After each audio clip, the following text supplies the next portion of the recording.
My God. What's up, baby? Ruby, what's up, baby? That's all good, baby. Green, What's up, baby? What's up, man? What's up? Good fun, man. Good fun, boy. Hey, look at that cut, though. Look at that cut, though. You know, keep me young, keep me young, keep me young. That's a mean mohawk there, boy. How was the flight, big dog? Life was great, man. Yeah. Like, easy. Yeah. Easy. Got up this morning, quick workout. Yeah. Text from you. I was excited, man, so it's good. Shoot. Hey, well, we might as well go ahead and get started then, huh? Let's do it, man. Let's get in. Green, let's do it. Green, let's do it, baby. We got a lot to cover, man. A lot of Troof, really, that's all we know. Keep it real and authentic. This truth be told, only the truth. Tune in, cause you gotta watch. It's like you with us while we kick it in the barbershop. Here to motivate and inspire. Hosted by the real deal in the God Barber. I hope that you ready, keep it funny and edgy. Let's go. You already know. Truth be told, let's go. Season 11, Big Green. And listen, man, I'm so excited to be back, man. I am not only just so excited to be back, but Happy New Year.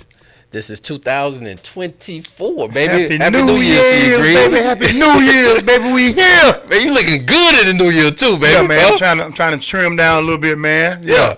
But you been walking that bridge a little bit. Bridge, real. At least 3 miles a day. Oh, yes. 3 miles a weekend. Yeah. I go Saturday, Sunday, and Monday. Okay. Yeah, man. Wait. I don't drink, man, but I got a keg, man. I'm trying to get a 6-pack of water. Well, listen, it's going. Instead of a keg of water down here, man. Hey, Green, let's just be honest now. Huh? It's 2 days in the weekend. Yeah. That means you said you're doing 3 miles a weekend. Yeah, Saturday. Now we trying Sunday to and Monday. I added Monday. Well, that make it worse. Why? If you just doing 3 miles for 3 days. Well, you're right. I messed up. 3 miles a day. 3, 6, Okay. 9 miles a weekend. Okay, all right. Yeah. I go My with bad, that. my I go bad. with that. You ain't running. I can mess up sometime, real. You know, I'm human. Man, bump that, man. This New Yeah. Year. Do you? I mean, when we talk about New Year, you know, every year everybody always talk about New Year's resolution. What are we gonna do? Yeah. All right. Do you got one? Yeah, man. I just want to be able to wake up every morning, man, and see my family, see my wife and kids. Shoot, man, I'm good, man. Because I feel like if I wake up, I got a chance. Absolutely. I got a chance to be better. Absolutely. Yeah, man. Matter of fact, talking about better, because not only do you got a chance to be better, though, Green, there's also another opportunity for you to, because we talked about giving back, right? We talked about giving back, and with truth be told, we definitely trying to give back. Yeah, man. Matter of fact, to the point of today's episode.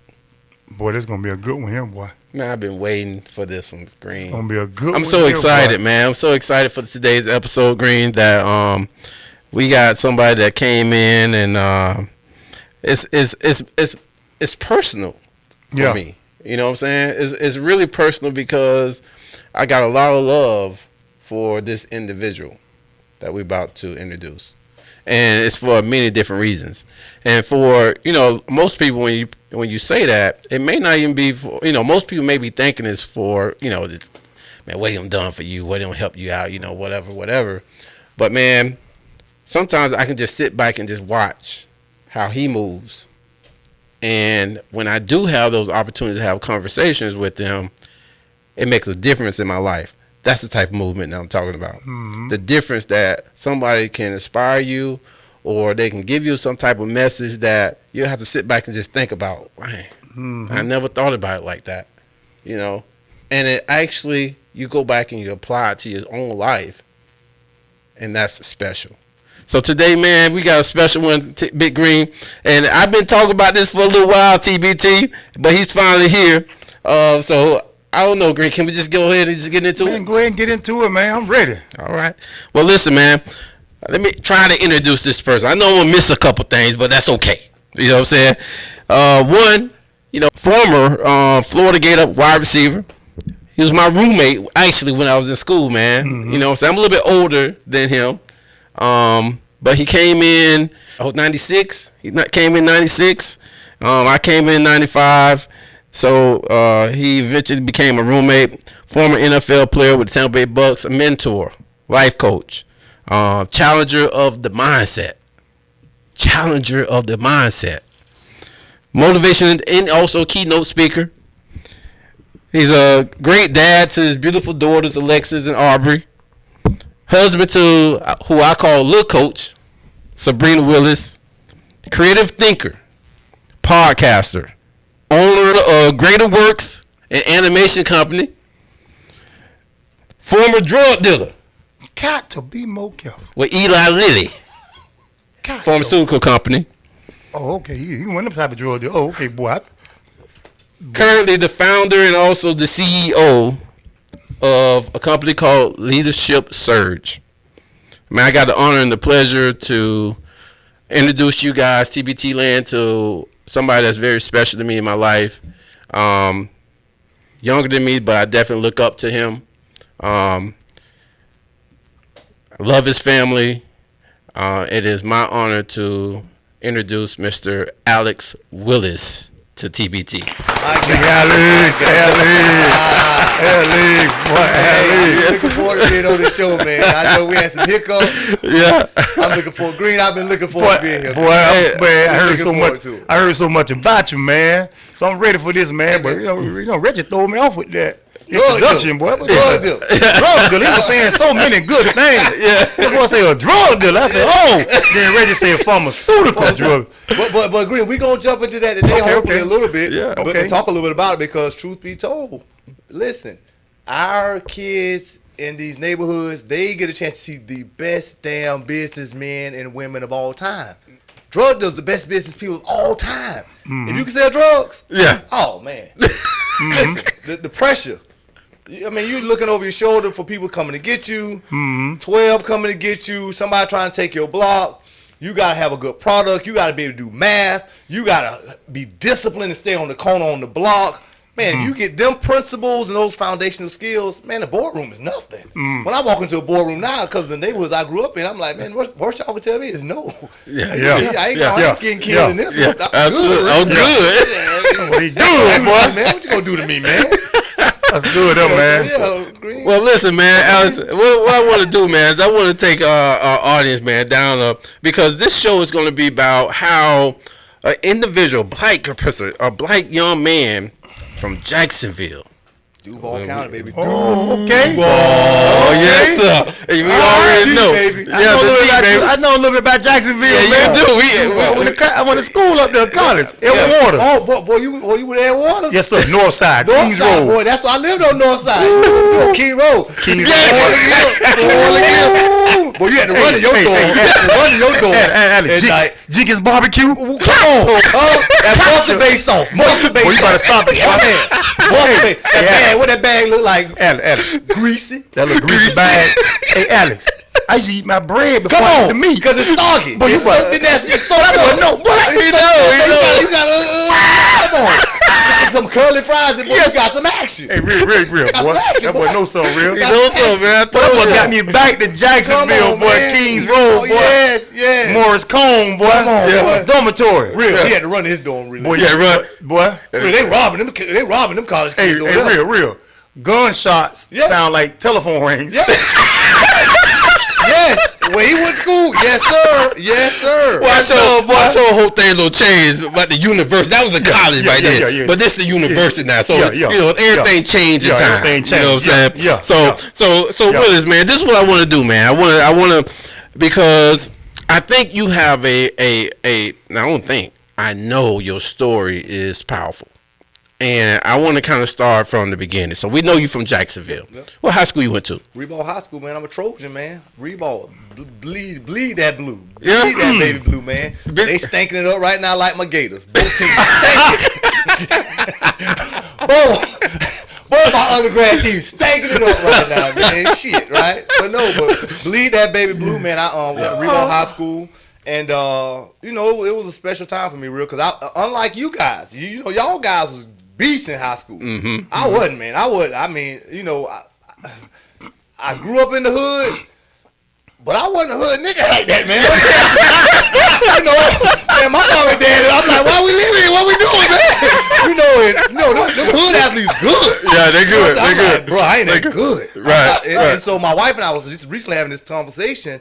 I mean, I think it was in 8th grade. I realized, like, bro, you is not that good.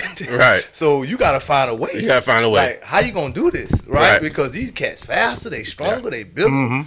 And so, I mean, it was at that point in time, really, I just dedicated to work. You know, I still remember where I was. It was the summer of 8th grade going to 9th.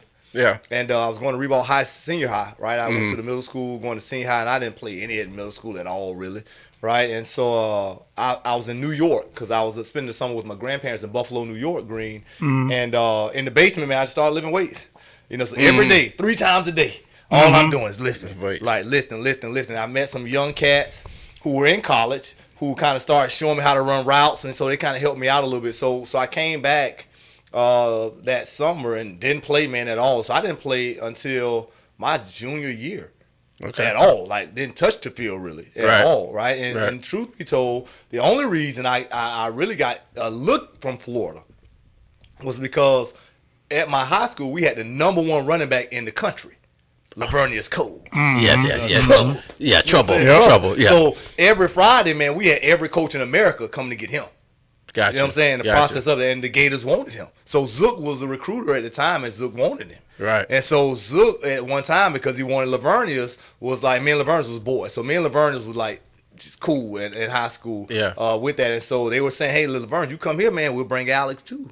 It's kind of that deal there, right? And so I'm like, man, I may get into college because of my homeboy. Right. On this deal right here. He ended up still going to Florida State. Florida would say, hey, man, well, no, dude, you ain't Lavernius.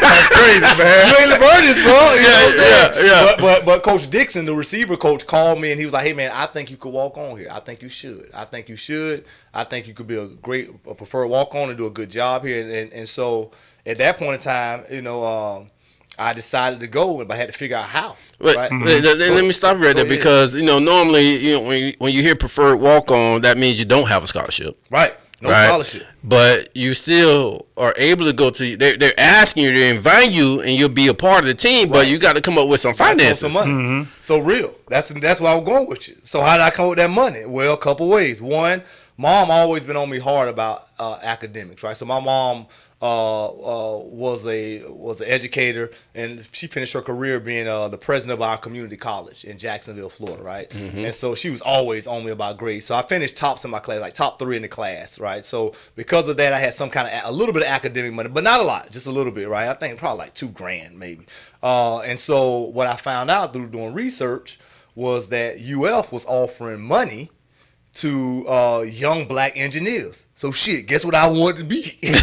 All of a sudden, I'm a good engineer. I gotta find a way to pay for this football. So I went to school because it was gonna hit me. It was gonna help me with a couple of things. Number one, it was gonna get me on campus early because they had an early campus program. So when the athletes was coming in, I could come in too because I was a part of this program. Right. And so, man, my first year, I was double dipping. Man, I was there taking maths, chemistries, and all that there, but then running the practice, right, just to try to make ends meet, man. And so that's kind of how I started off. And I knew my mom told me coming out the gate, they had about 2 years. They was like, hey, listen, we got about 1.5 years, 2 years. At that point in time, you're gonna have to decide what you're gonna do, son, because we can't afford it. We can't do anything else after that, really, like that, right? Right. And so I knew I was on the clock, man. I was on the clock. Wow. So that's kind of how I got there. I went there, taking chemistries and maths, you know, and then running from class to go practice and trying to just kind of get on. You know what I'm saying? So wow, dang, but so, just for you to say, man, I'm finna go to the engineering program. Man, you got Green. That shit. And you didn't even go there for engineering. You did. No, Green. We'll get later. Well, you got to be smart. You got to be smart to even do that, man. Green. It was struggle, Green. Oh, it was hard. Green, it was the toughest thing ever, man. What? Toughest thing ever, man. That's just to hear that. That was amazing to me, man. So you not only, I mean, just real quickly, you know, you play also not only with Lavernius, but you had, who else was on that high school team? Man, because your rival. Was Rain. So Rain. So we played. So in Jacksonville. So we would work out. So Rod Gardner. Rod Gardner was another big name. You know. So we had Rod. We had Lito Shepard. Yeah. Right. We had Jabbar Gaffney. Yeah. Coming from over there. We had another receiver that went to Clemson named Youngblood. So Youngblood went there. So I mean, it was a star-studded team. Which is why I said, man, I couldn't line up with those guys. You know, I mean, pound That's for pound. crazy. But the crazy part is, and it's just special, man. It's just a special gift that I believe God gave me to be able to be very real with myself. And a lot of times, people are successful because they're not real with it, so they lie to themselves and they let ego get in the way, right? So in that moment, my wife and I was just having this conversation 2 weeks ago. She was like, so at eighth and ninth grade, dude, you was able to tell yourself you not good as these dudes, bro. Like, but still have the confidence to say, but I'm gonna show my ass up every day, and I'm gonna find a way. I'm gonna find a way. I'm not good as them. I know I can't do what they can do. They special. Right. But that don't mean that I can't get to that end goal. Right. So I'm gonna have to find a way. And even in that moment, I didn't know what that way would be. But it's like, hey, dude, stick around. Keep chirping up. Keep doing it. You know what I'm saying? And that's one major principle that we'll get to later as we go real. That has been hugely successful for me. And it's something that is not taught in our black community, right? Because the black community teaches you, Green, hey, go to college, get a job, start working, making money. Dude, from all the multimillionaires who've invested in my company, like I'm talking about others that don't look like us, specifically white. They don't tell their kids that, hey, go figure it out. Hey, take a gap year. Go around the world and just kind of look, just feel, just see what you want to do. Just go look. Man, a lot of my major investors were like, Willis, at 40, I didn't know what the hell I was doing, bro. I was just meandering and figuring shit out, and all of a sudden I stumbled on this. And so in our community, we never figure it out because we're taught if you stumble, you a fuck up. You stumbling, you figuring out, you ain't got no job, you don't know what you're doing with yourself. No, there's something wrong with you. Oh man, it takes time to kind of feel who you are, what gift you have, and if you can get space to do that, bro, you can create magic. You can create magic, and it was in that moment that I had to really begin to figure out from an athletic standpoint who I was. Like, okay, Willis, well, you're not fast, you ain't that big. What can you do, bro? Right? And so I dedicated to catching. I'm like, hey, bro, if you don't drop that shit, it's on. It's on. But let's go right there because see, you know, you talked about high school and you talked about how gifted the other guys were, and you weren't as gifted as they were. You get to UF. Whole nother ball game. Lord have mercy. Whole nother ball game, right? Boy. So you probably find yourself in the same pot. Right? Fred Taylor. For real. What is going on? So before you get there, I'm gonna go back a little bit. What's up, Green? It's so crazy. I went to Edward Waters. Okay. Yep. I got my degree in education. Okay. I had to do my secondary internship at Reebok. Really? Laverne Cole was a freshman then. I think that was like 93, 92, 93, 92, yeah. But I forgot what the head coach's name was. He was Arthur Mallory. Yeah, Mallory. He was a PE teacher at the time too. Yeah. So I was doing internship with Mallory. What's up, man? Vernon Cole was a freshman. And I remember coming there, Mallory, because I was interning in the PE department. That was my degree in physical ed. Yep. And Mallory said Mallory probably don't remember me because it was so long ago. He said, see that guy right there? The light skinned little red dude? He's 14 years old. That's my starting running back. True freshman. Wow. He said this boy gonna be special. He said he was 14 years old. He was on varsity. Yeah, on varsity. Yeah, really? Came out the gate playing. Guys look like quarter horses. Yep. Yes, man. Laverne Cole, man. Laverne Cole. Yep. That's wild, man. Y'all ain't mean to cut y'all off. I had to go back. That's a wild connection. Crazy connections like that, man. That's a wild connection. So you get to UF, right? Man. And what's your experience, your first experience? I mean, you walking on, right, to a Division I, Power 5 college, and they bring in, not only bring in, but they have all these star wide receivers at the time. You got Rita Anthony, you got Ike Hill, you got Jocko Green, you got Chris Dorn there. No, Dorn wasn't there, but Travis McGriff. Not Feast. So Jay Rich. So you had a stable of wide receivers. Yep. I can only imagine that you were maybe intimidated coming in to the system, being that they had all these scholarship players. What was your mindset? So real, it's crazy. My wife, like I said, Sabrina and I've been going down memory lane because we learn more about each other as we age together. Like, I ain't know that about you. What? So it's fun. Like we dating somebody new again, right? Yeah. So we kind of went down this path. And real, the crazy part is I was never intimidated. and here's why. It's crazy. It's crazy because I realized I was in my own bag. I'm like, dude, you in your own lane, bro. Like, I was competing against them to play, but really in life I wasn't competing against them. And so my mindset was, dude, screw what they do.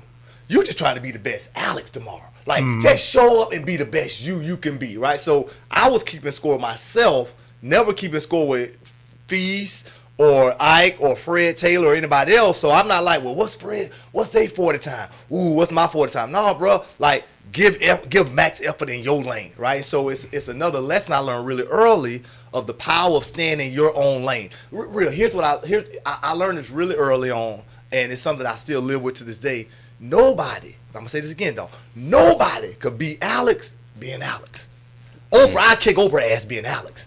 She can't be Alex, right? But the problem is we try to be other people. You know what I'm saying? And so when I try to be a carbon copy of Ike, Riedel, and try to mimic my game like them, all of a sudden now I'm cheapening who I am, and I can't be Alex, right? So in those moments, it was like, okay, dude, commit to the work.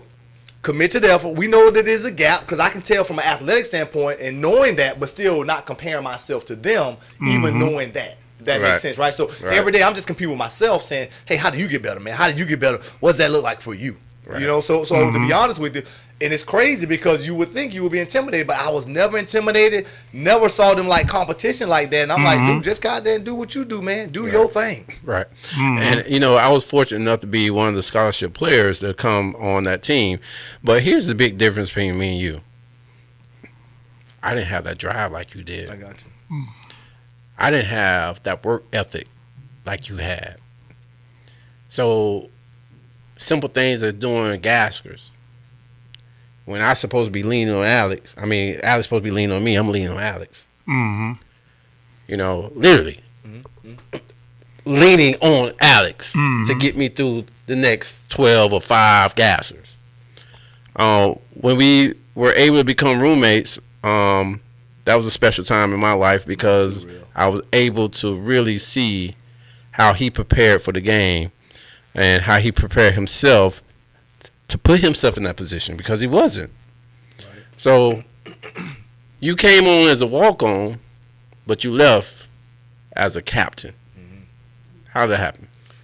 Real, man, it was dedication, man. I mean, part of it was a chip on my shoulder, right? Because every coach from middle school, high school, even Steve, you know, Coach Spurrier, respect him, Coach Spurrier. I wasn't his guy. He made it very clear, like very clear. Like even when you're team captain in my senior year and then starting, but he made it very clear. Like, now you know if I had somebody else to put in there, I would be starting somebody else. I mean, he had that kind of conversation with me in the face, right? Because I wasn't his guy. So a lot of it was like chip on my shoulder to say, well, I'm gonna show all y'all I'm that dude, right? So my wife laughed this day because really in my mind I was Fred T, better than Fred T. I'm like, Fred T. Yeah. Girl, don't you know who I am? Yeah, I'm Alex Willis. What you mean? Absolutely. So in my mind, Yeah. I had that kind of confidence in myself, and it was the work ethic, right? And so it's a blessing and a curse, though, right? So now I'll share why in a second. So I had that chip on my shoulder, which was, hey, man, be relentless. The one thing they can't outbeat you and do, they can't outdo you in, is work. I don't care how fast they are. They can't outwork me, right? And so I took that mindset, Green, that they won't outwork me, right? And so I'm going to show the world, I'm going to show all of y'all, you won't outwork me. And I just had the faith real that, you know what, man, if you continually show up every day, things going to change. You just got to be willing to show up every day. The problem is most people, they don't see instant results. And they're not committed to the cause, and so they don't show up every day. Dude, when I first walked on the University of Florida, my wife laughing at me about this to this day. It was no doubt in my mind I was gonna start. Like if I didn't really, I would have been devastated. Like, what you mean I ain't finished starting here? What? And I'm the the slow guy who ran 4.840. I'm like, I don't give a shit about that. I'm gonna start, bro. What you mean? They like, Willie, what you mean you gonna start? No, bro, I'm gonna start here, right? And so in my mind, I was that dude, and I was gonna do that, and I had that chip on my shoulder. Now, you have to really be cautious with that. And over my lifetime, really, I know I'm jumping ahead a little bit. But over my lifetime, I had a lot of mentors who mentored me who didn't even know they mentored me. One of my huge mentors who don't even know me. Nigga, they don't know me, real. Right? Kanye West. Huge mentor of mine. And I love Yeezy. Probably one of my best artists of all time. But he showed me that you can't continually go through life with a chip on your shoulder once you've made it. It's your demise if you do that. Yeah. Like, bro, everybody like you now. You good now. So you got to have different motivation when you start having success. So I couldn't have that same chip and be where I am today real with that same, I'm going to show all y'all. Yeah, I'm going to show. Yeah, dude, when you got the car, when you got the watches, when you got the house, when you got the bank account, the money, dude, you ain't nobody hating on you no more, bro. Yeah. So what's your crazy, motivation now? Yeah, What yeah. you going to do? You know, and that was, in my opinion, Yeezy's downfall because he always had this, like, I got this chip. Right? And it's like, dude, there's no reason to have a chip anymore, bro. You at the top. Right? And so I had to learn how to make that dance real of finding new motivation. But in the time period of my life when you saw me, it was a chip on my shoulder, right? Hey, I'm going against all odds. I knew also that I couldn't make a mistake, if that makes sense. I'm in a position where I'm too slow. I'm not big enough. I'm not their guy. They made it very clear. Dude, you can't drop a pass, bro. Green, they could drop passes. Yeah. So the standard that I set for myself was so high. Like, dude, no, you can't miss a practice. No, you can't come in short with this. No, you cannot do this because of that. Right? And so putting that kind of pressure on myself, I just began to set that kind of standard, have that kind of discipline. Man, you know what's so crazy, man, about this conversation so far? I'm just meeting Alex. First time meeting him. But his story is so relatable to my story. It's not really my story. I say my story because I got family, like my son. Yeah. My son's story is just I love it. it's the same story. Yes. My son walked on at South Florida. Okay. At the time he got there, was only 2 walk-on positions there. All my son said he just needed an opportunity. Come on. I'm going to kick the door You know down. what I'm saying? Yeah, yes. Same story. Yes. Yeah. Yes. You know, same Yes. story. Yeah. He didn't have no room for mistakes. Yeah. And then earlier in this conversation, he was saying about sometimes you have to let your kid just go. Yeah. I had to learn that with my daughter. Boy, that's good Yeah. parenting. because we so programmed. Yes. You know, we want our kids to graduate from high school. Yep. You know, want them to go to college. If you go to college, we need you to graduate from college. Yep. You know, that's what I wanted. That might not be what she wanted. Great. And on top of that, we tell them, you know, you need to make A's. You need to do Yeah. I'm gonna be honest. I tell my kids now. My kids laugh. Both of them like, Dad, you crazy. I'm like, no, I'll keep it real with y'all. I'm like, them kids who make A's, they work for me. I pay their salary.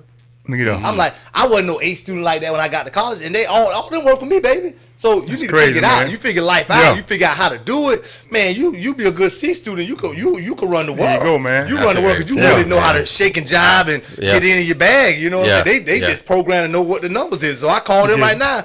My accountant, my CFO. Hey, what we do with this here? And That's crazy, but man, who that write their salary, right? And daddy do this, right? Yeah. So help giving them that freedom. I'm That's proud just of so you for crazy, that, man. How this comes. I'm talking about just meeting him, man, and I can relate to this story, man. That's so crazy, man. But I can't, boy. This good right here, real. Well, I'm good, boy. hey. I'm glad Alex here, boy. Yeah, me too. I'm glad Alex here, boy. Agreed. I've been Lord have mercy.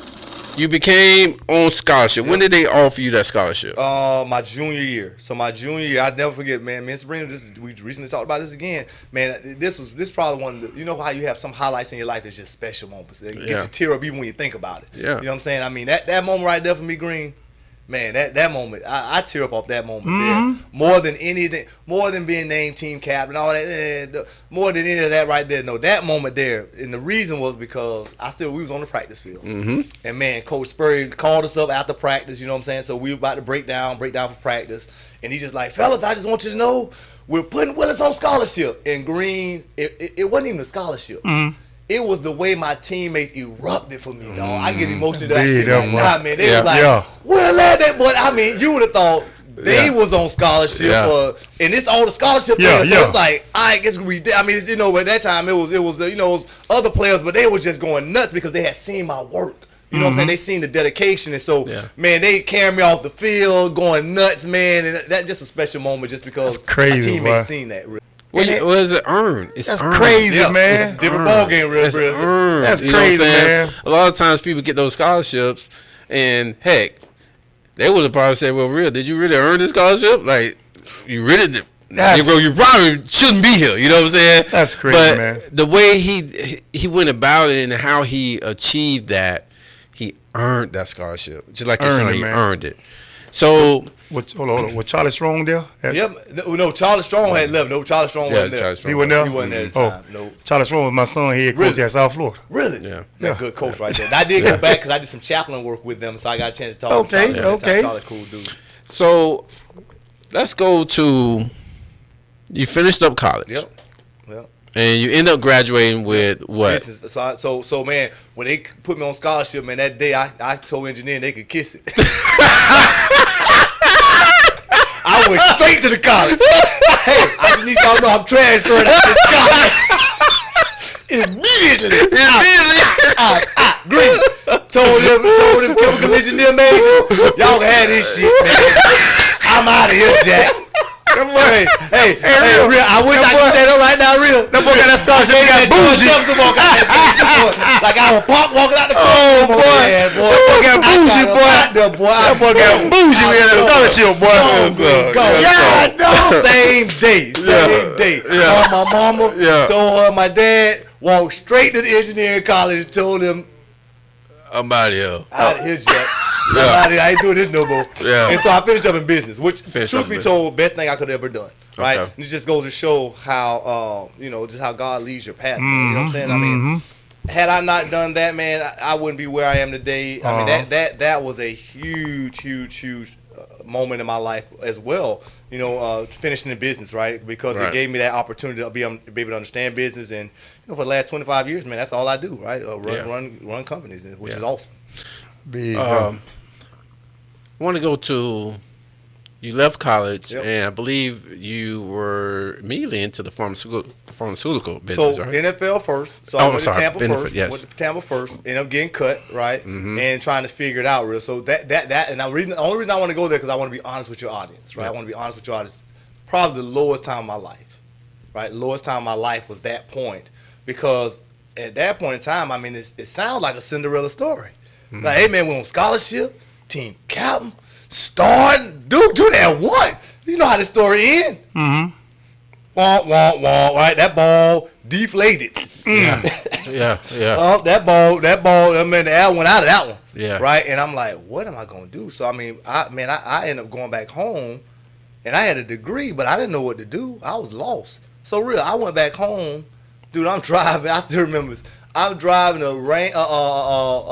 Lexus Land Rover, working at Cracker Barrel, busting tables. Because that's all I knew to do. So, dude, I'm in the back, and so it was probably one of the most embarrassing times of my life because, I'm in Duval County, Green, and so cats coming in there, and I'm like, well, I almost want to hide in the back, because I'm like, man, they know me as this, you know what I'm like, man, I got to go bust this table in front of them, man, what? Right. Oh, man, Right, so right. it was tough Right. trying to figure it out, and during that time, that next year, me and Sabrina got married. So, I mean, I got a wife now, and I'm like, what am I going to do? And so, man, I was just trying to figure it out. So, I mean, I probably went through depression probably about 3 years, man, through that one right there. Just, and I would call it working depression, right? So, not a lot of people knew, but I knew, right? Because I'm just like, what am I trying to do? What am I going to do? How am I going to figure it out? I just didn't know, right, what to do. And, I got into financial services. So I tried to get into pharmaceutical sales out the gate because former athlete, they hire athletes, that kind of stuff. But I didn't have sales experience, right? So it's back starting at the bottom again. Yep. Like, well, hey man, you want to do this? Got to get sales experience. All right, cool. I'm gonna go sell life insurance. Yeah. So for 5 years, man, I sold life insurance. You know what I'm saying? And so I went Northwestern Mutual and had tremendous success, man. So, I mean, I was top 3% in the country, right? And a lot of that was because of football. Yeah. So I went back and leaned on my football people, Big Green. I'm like, hey, your boy in this, so we did pretty well doing that. And then ultimately a position came open at Eli Lilly, and then I went there. I went to Eli Lilly. Okay. And so I transitioned over. That they don't tell us about when the ball go flat. That's why I'm glad you have programming here in the city that's talking about that and doing that because we're told that's the only way. Yeah. And when that way don't work, boy. Yeah. You like, Yeah. What you gonna do? What you well, gonna you know, UPS hire, What you gonna FedEx hire, you gonna get in this truck. What you gonna do? And nothing wrong with that. But I'm just saying, our kids could do so much more with themselves if they knew there were other options, right? Yeah. Real, it wasn't until later, man. I made so much more money from business that, man, I won't even go play if they call me right now. You want to go? No, real. I mean, that contract got to be stupid. Yeah. When you go out because I've learned how to make money through business. Yeah. And man, that's the best money. I mean, that money, I could keep making that money until I'm 80, 90, man. It's like, dude. Yeah. So I got people that work. Sometimes, man, like me and Sabrina went to Australia. I'm in Australia for a month, dude. The business going. The money coming. I'm over there with her. What you want to do, babe? Let's do this. Right? You can't do that kind of stuff playing sports, man. Right. You know what I'm saying? And Right. you can't control your schedule the way you kind of really dial it in. When you really get dialed in and understand your bag, your gifting, it's a whole different ballgame, man. So it was going through that journey. I still remember to this day. It was tough, man. Before I got the call with Eli Lilly, I was seconds away, dog, because I had to get a job. Yeah. I was seconds away from going to sign up to the horse ranch to shovel shit. It was out of the baby. How many seconds? I was about 5 seconds. Green. Had that call, not come in, Green. I actually told people I'd be there in the morning. I was gonna clean out the stalls. So a guy go from with a college, you got a college degree. You know, played football at the highest level. Working at Cracker Barrel, and now I'm like, how I'm gonna do it? What I'm gonna do? Because I'm like, no one because athletics takes so much out of you, you don't know how to operate in the real world. You don't know how to live life. You don't know how to apply for a job. You don't know what jobs are out there. You don't know what's out there. So the crazy part is you could be educated and have the gifting and have this stuff and have the credentials and still not know. And so therefore, I'm going to shovel shit with a business degree from the University of Florida. Ain't that so, man? Think about that. That's crazy. That's crazy. Man. You know what I'm saying? And so, and a lot of people find themselves in that position. You got this degree, but then okay, what's next? What do I do with this? I don't know what to do, man. Right? So, man, had that call from Eli Lilly not come through, man, I would have been doing that. Well, let's talk about that. So you and Eli, and just like with you in the insurance business, you became one of the top reps. Real. So you top college. You top the insurance industry. And then you come to this another industry, and now you top 5% in the world. You quit though. Well, this is truth be told, isn't it? Yes, sir. That's good. Okay, y'all want the real then? Yeah, I want the real. Tell the truth, baby. Okay, I'm gonna tell the truth on truth be told. I did resign, but so in the process of working with Eli Lilly, I was tops. I was killing it, but I wasn't happy.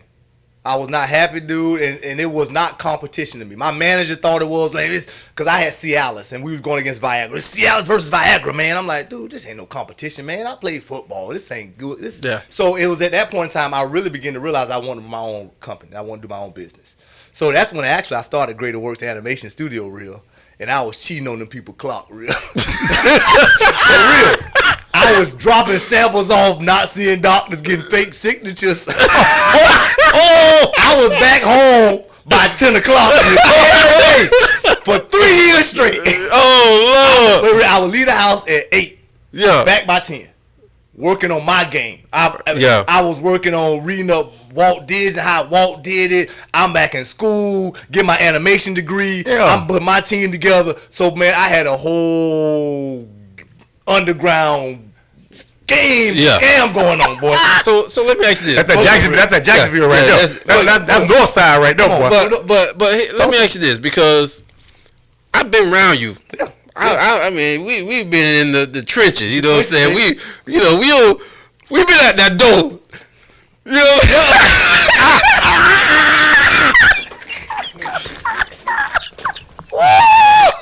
We almost y'all telling it now, boy. Y'all telling it now, baby. Oh, Lord, boy. Y'all more telling it now, boy. You cannot leave out of here. You're going to be here all night. It's going to be a long night. So we all been through that, right? But Willis, talk to me. The animation. Yeah. I never saw that coming. So, yeah, good call. So it goes back to being true to who you are. So hear me out. This is crazy. That's why I'm real. Nobody could beat me doing what I do now. I'm in my bag, dog. I mean, Sabrina like, that boy in his bag. So before I played sports, I was a Boy Scout. I loved to draw cartoons. I started playing sports because my homeboys in the neighborhood did it in 5th grade. Gotcha. I wasn't no athlete. Gotcha. I was animated. I used to draw cartoons, and I loved it. And so when I got into sports, all the boys in the hood was like, that shit whack. So I just gave it up. I stopped drawing. I stopped doing that kind of stuff. So animation, if I'm really being honest, it's more who I am than athletics. So this comedy, doing this kind of puppet show, trying to do this kind of stuff, man, that's what I want to do. Green, that's me from childhood on up. You know what I'm saying? But I just kind of put it away and kind of tucked it away because of sports. You get to Florida, you got to be this jock, you got to act this kind of way, or so I thought I had to. You know what I'm saying? You need to do it like this, and you know, in our neighborhood, you know, that wasn't cool to say I draw cartoons. I like cartoons. That's what I do. You know what I'm saying? And so that's why you never saw it, man, because it was tucked away. But if I'm being honest, that's the real Alex right there. And I want to just encourage your listeners to really know their strengths and weaknesses and to really dive deep within themselves and say, well, wait a minute, what's that thing that just brought me alive as a kid? Like, what was that? What was it? And really begin to explore that. So when you talk about meandering and just kind of figuring stuff out, figure that out first and then start chasing that and just start, what? And you've seen that journey. You've seen that journey from broke to on food stamps to foreclosure on the house, but I'm still meandering, chasing the journey. And I got a phenomenal wife who like, I'm with you. I'm gonna ride with you on this whole journey, right? With me on that. So yeah, that's where it came from though, man. And a part of that journey is that when you started an animation company, which was Greater Works, you took off and you went to South Africa. Day one, I was out. That's the craziest thing I could ever did. But that's how I live life, live on edge. So Green, What you mean? I mean, why did you go to South Africa? What? So Green, here's the deal. Because I'm on animation now. So started an animation company. Okay. Right, Green? So ball over. Eli Lilly fired my ass basically. So I'm like, what you gonna do? I'm doubling down on my company. Let's go. Right. So I met a guy. I won't say his name, but it's funny how life comes full circle. He owned a construction company. And he told me, we met, he cool guy, older guy, and said, hey man, I like what you got. Because I had an animation concept we was working on. He's like, I like what you got. Because I'm always trying to, let me say this, let me rewind. I believe nothing in life is lost. Nothing is waste. God brings everything. Even the Bible says all things work together for good. So nothing is lost or waste in your life, right? So I had an animation concept where we were going, so I got to go back for a second. So we were working, as I was a pharmaceutical rep. I was in the doctor's office one day, Green. And I was waiting to go back to see the doctor. This is one of the days I was actually working real, right? I was waiting to see the doctor. And I saw how fascinated kids were with animation. They were looking at Shrek. I still remember. They were watching Shrek. And I remember the doctor trying to explain diabetes to a little kid, and they couldn't understand it. So I had this crazy idea. I said, I'm going to make a medical animation company to teach kids how to take care of themselves with medicine like Disney through songs and jingles, and we're going to do it that way, right? And so had the idea, so I took it to the guy, and the guy loved it. He was like, this is a great idea, man. He was like, hey, listen, if you can get a pilot, I'll put up $1 million. So Green, I had been talking to people online at that time, because online, it was 07. Online wasn't that strong at that time. I was talking to cats in South Africa online because South Africa had a college called the University of Pretoria, which is the #1 college over there for animation. And so I had been talking back and forth with them. We had been working online on some stuff, trying to get some stuff together. And at that time, the dollar to the rand, so their currency is called the rand, right? It was 7-1. So for every $1 I had, it gave me $7 in spending power there, right? So I leveraged the house, and my wife was cool with that. And so I had about $100,000, right? And I said, okay, cool. So, wait, when you say leverage the house, loaned it out. I put loans against it. Get some His cash own house, for that money. Because I had nobody else. And so the guy was saying he'll give me $1 million if I did it. So I'm back to my bag again. Gotcha. Like, let's go. It's all on you. Right? So I pulled $100,000 out. And at the time I had a guy that I was working with named Stephen Nard over in South Africa. So I say, Stephen, I had never met him before in my life. I'm coming to live with you. I moved to South Africa, dog, and lived with all Afrikaners I had never met before in my life, bro. Yeah, white Afrikaners, too. I thought they were all white people. Yeah. But there was a whole different ball game over there, boy. So I moved there. We built a studio. So you saying some white Africans? White Afrikaners. I ain't never seen one. Me either. I didn't know it, and I didn't know it, man. So yeah, in the neighborhood I lived in Pretoria, where I lived, I was the only black guy.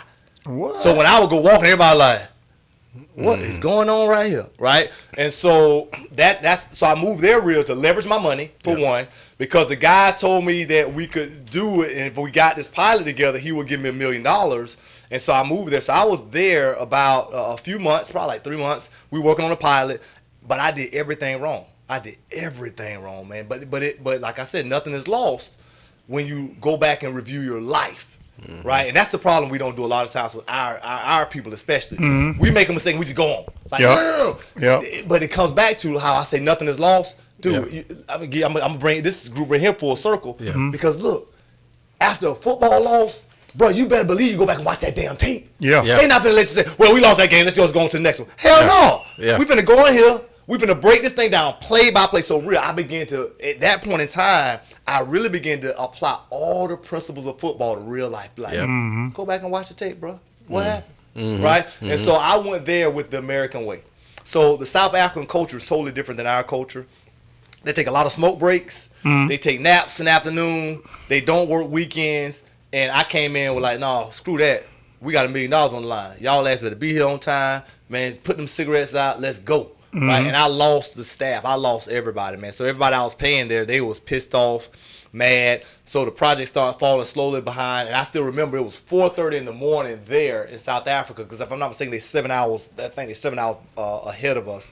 I called a guy to let him know we were behind on the project. I'm like, hey, I need a little more time, but we behind. And I never forget this, dude. It was a tough lesson. He said, hey, man, we had a deal. So I'm out. And he hung up the phone. And I was broke. I ain't had no money. I ain't had no ticket back. I ain't had no money. And I owed these people their paycheck for that week. And I ain't had no money. And I'm like, how am I going to do this right here? So you talk about in your 20s with a lot of pressure. I'm living with them. I owe them money. I don't have their money. I don't have a ticket back. I don't know how long it's going to take me to get money to get a ticket to get back. And, man, and Sabrina knew none of that was going on, because I didn't want her here worried.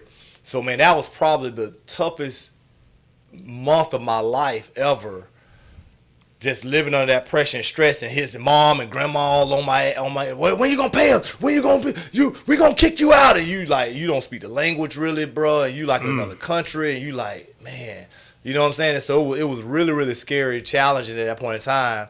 But at the same time, as I'm worried and kind of stressed a little bit, I'm thinking about, what's your next step, bro? The dream don't stop here.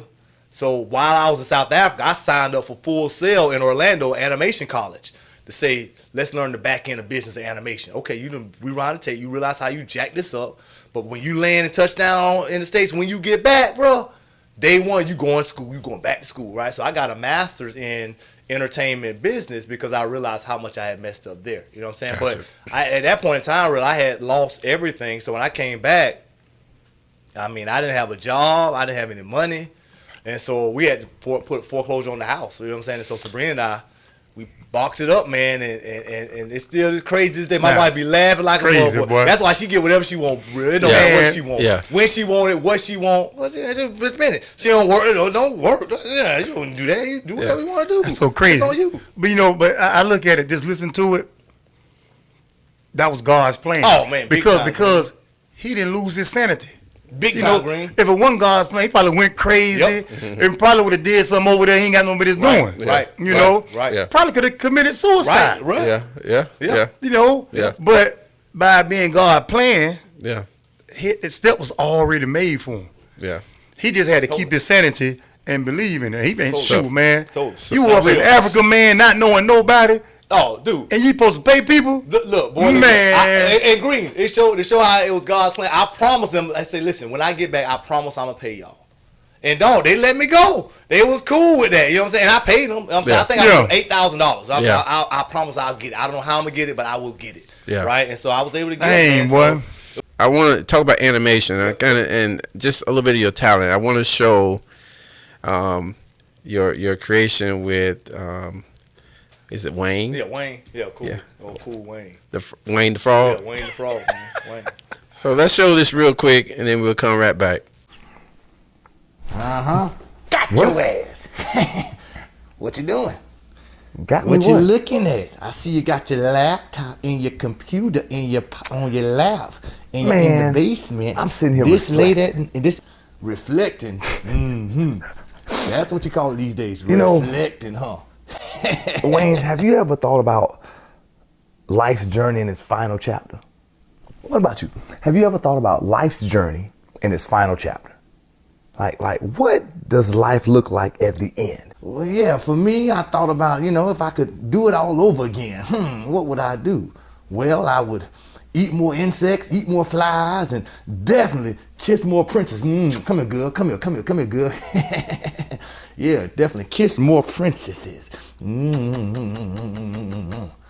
But what about you? What would you do? Let me tell you. Let me see what else, Wayne. Something else on here that I'm looking at. I would do things that bring more joy to my life.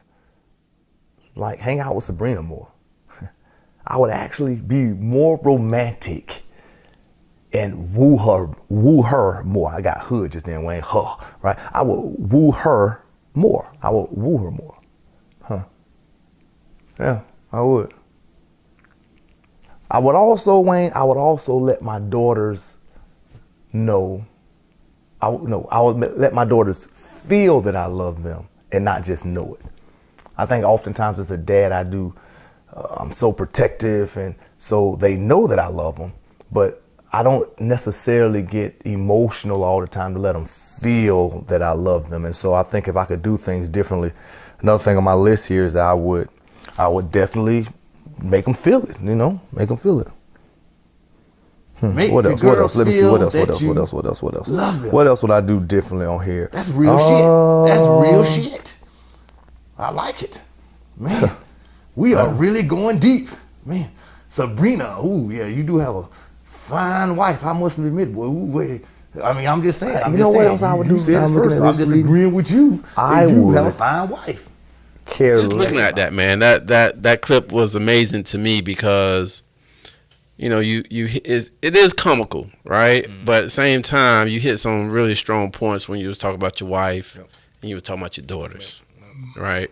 And how, and me just looking from where my position is in your life, I see it on a day-to-day basis of how important those people and how intentional you do certain things. But you did it in such a creative way. And that just speaks in terms of kind of, your journey through the animation to what you're currently doing now and how you got to that point.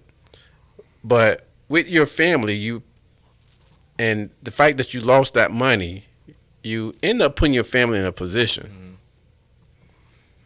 You guys had to go and live with my granddad, back to the hood, 2 doors down from where I grew up, 3-bedroom. We had to go in there, roaches. You had to clean it up. You know what I'm saying? And I mean, it was tough, real. It was tough. But the crazy part is, and this I wish little coach was here, that my wife Sabrina, because both of us was cool. Real. I mean, she my ride or die. She's like, we fine. It's all good. You know what I'm saying? I mean, it's never, if you don't get the right partner in life, man, boy, it could be tough on you. Right. I share this with her all the time. There is no other woman I met in my entire life that I could have been with and still be as successful as I am today if it was not for her. No, nobody else. Nobody else would be willing to go through that journey. Cool.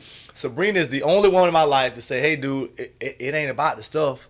It's where you at. If we on the bridge, you there? Let's roll. Cause dude, we learn to make great times no matter where we at, man. So we laughing, joking, even in tough times. It's like, all right. When we packed up the U-Haul, she's still laughing at me to this day. The neighbors all outside like this right here, like it's a problem. I'm like, I still remember I blew the horn. See you, sucker!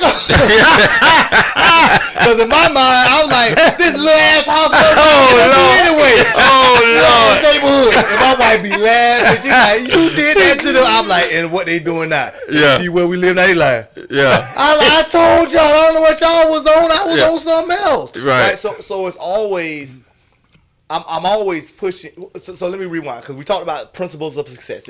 We never talked about one major principle that we gotta say. And if you have to highlight this and put it on the screen, it's important, real.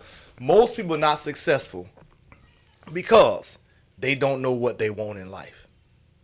Like if I ask, I'm not gonna ask y'all. I'm not putting y'all on the spot. You ask most people what they want. Well, I just want to be happy, bro. Happy. That's a big ass. What is happy? What does that look like? I want to make money, be financially. How much? What is that? What? And so if you have to have crystal clear vision on what it is you want, right? And I've been telling Sabrina this for years. And they like, Dad, you've been saying this. I'm like, yeah, I saw this stuff 10, 20 years ago. Y'all the one ain't see it. So y'all surprised now. I ain't surprised that I can do this or do that. I've been told y'all that. And I tell them this real. So when you have your vision, you're not competing against anybody else because it's your vision, right? So for example, if I stop right now, my wife and kids will be like, dude, we got a hell of a life. They will be like, we it. Green, if I stop right now, no BS what you do, I feel like a failure. I'm like, cause of what God put in me. Only I can see that. They see all this other stuff with the cars and the house and all that. I'm like, I'm broke right now. In my mind, I'm broke for the vision that God has given me. I'm poor. If I don't hit that level of success, I didn't win, guys. I didn't win. And so my family just starting to realize, like, this dude is like on another level. I'm like, yeah, but I'm not competing against nobody. I'm competing against what I see in my head. And I struggled with that for a long time. Because some people can kind of beat you up a little bit because they say you're too intense, or they'll say you materialistic, or you this, but they don't realize they don't have that drive because God didn't put it in them. You know what I'm saying? And I had to realize, like, dude, God put that in you. So you have to honor that and go after that. And it's not you trying to say, well, I want a car like they got. I don't give a shit what they got, man. I'm trying to do, it's something up there that I got that I'm going after. And so, real so during these tough times at Granddad's house, dude, I was never depressed. The only time I went through depression, bro, was during that league time figuring that out. Yeah. And ever since after that, it's like, no, dude, okay. That wasn't the route. We just gonna keep on finding out the vision. It's all good. The vision gonna come to pass. It's just like how and when, and just which is another reason. It real to tell you, Green. I'm a health nut. I'm a health nut. So working out. I've just recently taken it to another level. Vegetarian now, right? So I'm like, I'm vegetarian. Doing this because I don't know how long it's gonna take for the vision to come. So I'm like, dude, I want to enjoy. If I'm 90. Boy, I'm gonna be the flyest 90-year-old they ever seen in their life. You know what I'm saying? Hitting these billions, doing my thing, right? So it's preparing myself, body, mind, family, all of that together, so that you have what I like to call the have it all lifestyle. I truly believe you can't have it all. You can have it all, but you have to be intentional. You have to know what all is for you. For all of us in this room, all is different. All is different for every one of us in this room. And when you know exactly what you want, you now know what to say no to. You know what to commit. You know what to turn down, what not to waste time. And so a lot of it came down to me and Sabrina, and more so me, and she'll tell you this, knowing her just trusting me like, okay, this dude said it. We rolling, right? And the other thing that she saw was she never really went and want, if that makes sense. Yeah. Even though we're at Granddad's house, whatever you want, I'll stay up 3 nights to make sure it happened. Yeah. And she was like, this dude gonna make sure it happened regardless, right? And so therefore she'll tell you this. She had a confidence in me that I could make. I will go over and beyond to make it happen. If I gotta work 4 jobs, don't matter, and I'm still do this business, and we still gonna be okay, and y'all ain't gonna worry about nothing. We're gonna be fine on that, right? So doing that right there, that's kind of how we went through that process. So, dang, boy, that's good. So not only so let's go to Greater Works real quick. So Greater Works, it didn't pan out. Nope. I learned from it. I learned from it because I'm still doing that now. Okay. I'm doing a lot of animation right now in construction. Oh yeah, you're right.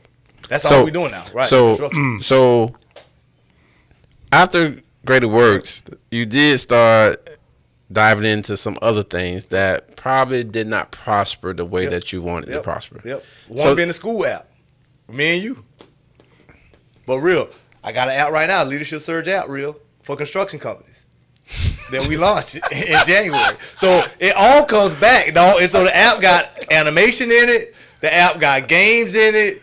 And it's an app for construction companies to be able to track leadership development. So you just got to go back and look at the tape. You know what I'm saying? And so that's what I'm trying to show us, that a lot of times things that don't work, people just throw all of it away versus saying, well, wait a minute, what part of that do I use? Okay, maybe the app's not for schools. Got it. Okay, well, but the app is a good idea. It is this. Okay, animation is good. Okay, using comedy to lace it with real stuff is a good way to get people to tune in and not be so heavy so they can laugh too at the same time, right? So finding those pieces, taking football techniques, Green, to go back and review the tape and say, well, son, you not one thing that sticks with me from Steve. Not a lot. I'll be honest, not a lot from Coach Spurrier, right? I'm be honest. Good dude, but not a lot. I'm just being honest, right? Yeah. But the one thing that I do remember him saying was he would tell us as a team, hey, listen, you're never as good as you think you are, but you're never as bad as they say you are. He would always say, hey, listen, you're never as good as you think you are, but you're never as bad as the media say you are, right? And so that saying has stuck with me for my life. And so when a business venture doesn't work out as well, I'm like, it's not as bad as I thought it was. Right. So let me go back and look at it. Let me go back and look to see what pieces of this do we take to the next level, right? So truth be told, there's a lot of areas in our learnings, I don't even call them failures, in our learnings that we can take bits and pieces of them out, and before we know it, man, we done put a whole mosaic together, and it's like, this how I make it. Yeah. This my way, you know, but we never get there sometimes because we just cut everything off because it didn't work exactly the way we thought it was going to work. Right now, I am using, dude, we make several $1 million a year talking football, animation, apps. It's everything out there. Everybody thought I failed it. Yeah. Everything everybody thought I failed it. And I'm like, nah, bro, I just figured out how to put it all together. Yeah. And it works for this industry. Yeah. And the rest was history. Let's talk about that industry. No, but a lot of kids these days That's in this era. Yeah. It's social media era. Yep. It's it's YouTube era. TikTok era. It's a lot of kids know what they want to do and like certain things, but they don't see it bringing in the money like they see on TikTok and YouTube and social media. Everybody got fast ideas, you know. This kid might want to be a painter or something. Yep. But when we look on social media, he don't see painters with the diamond necklaces.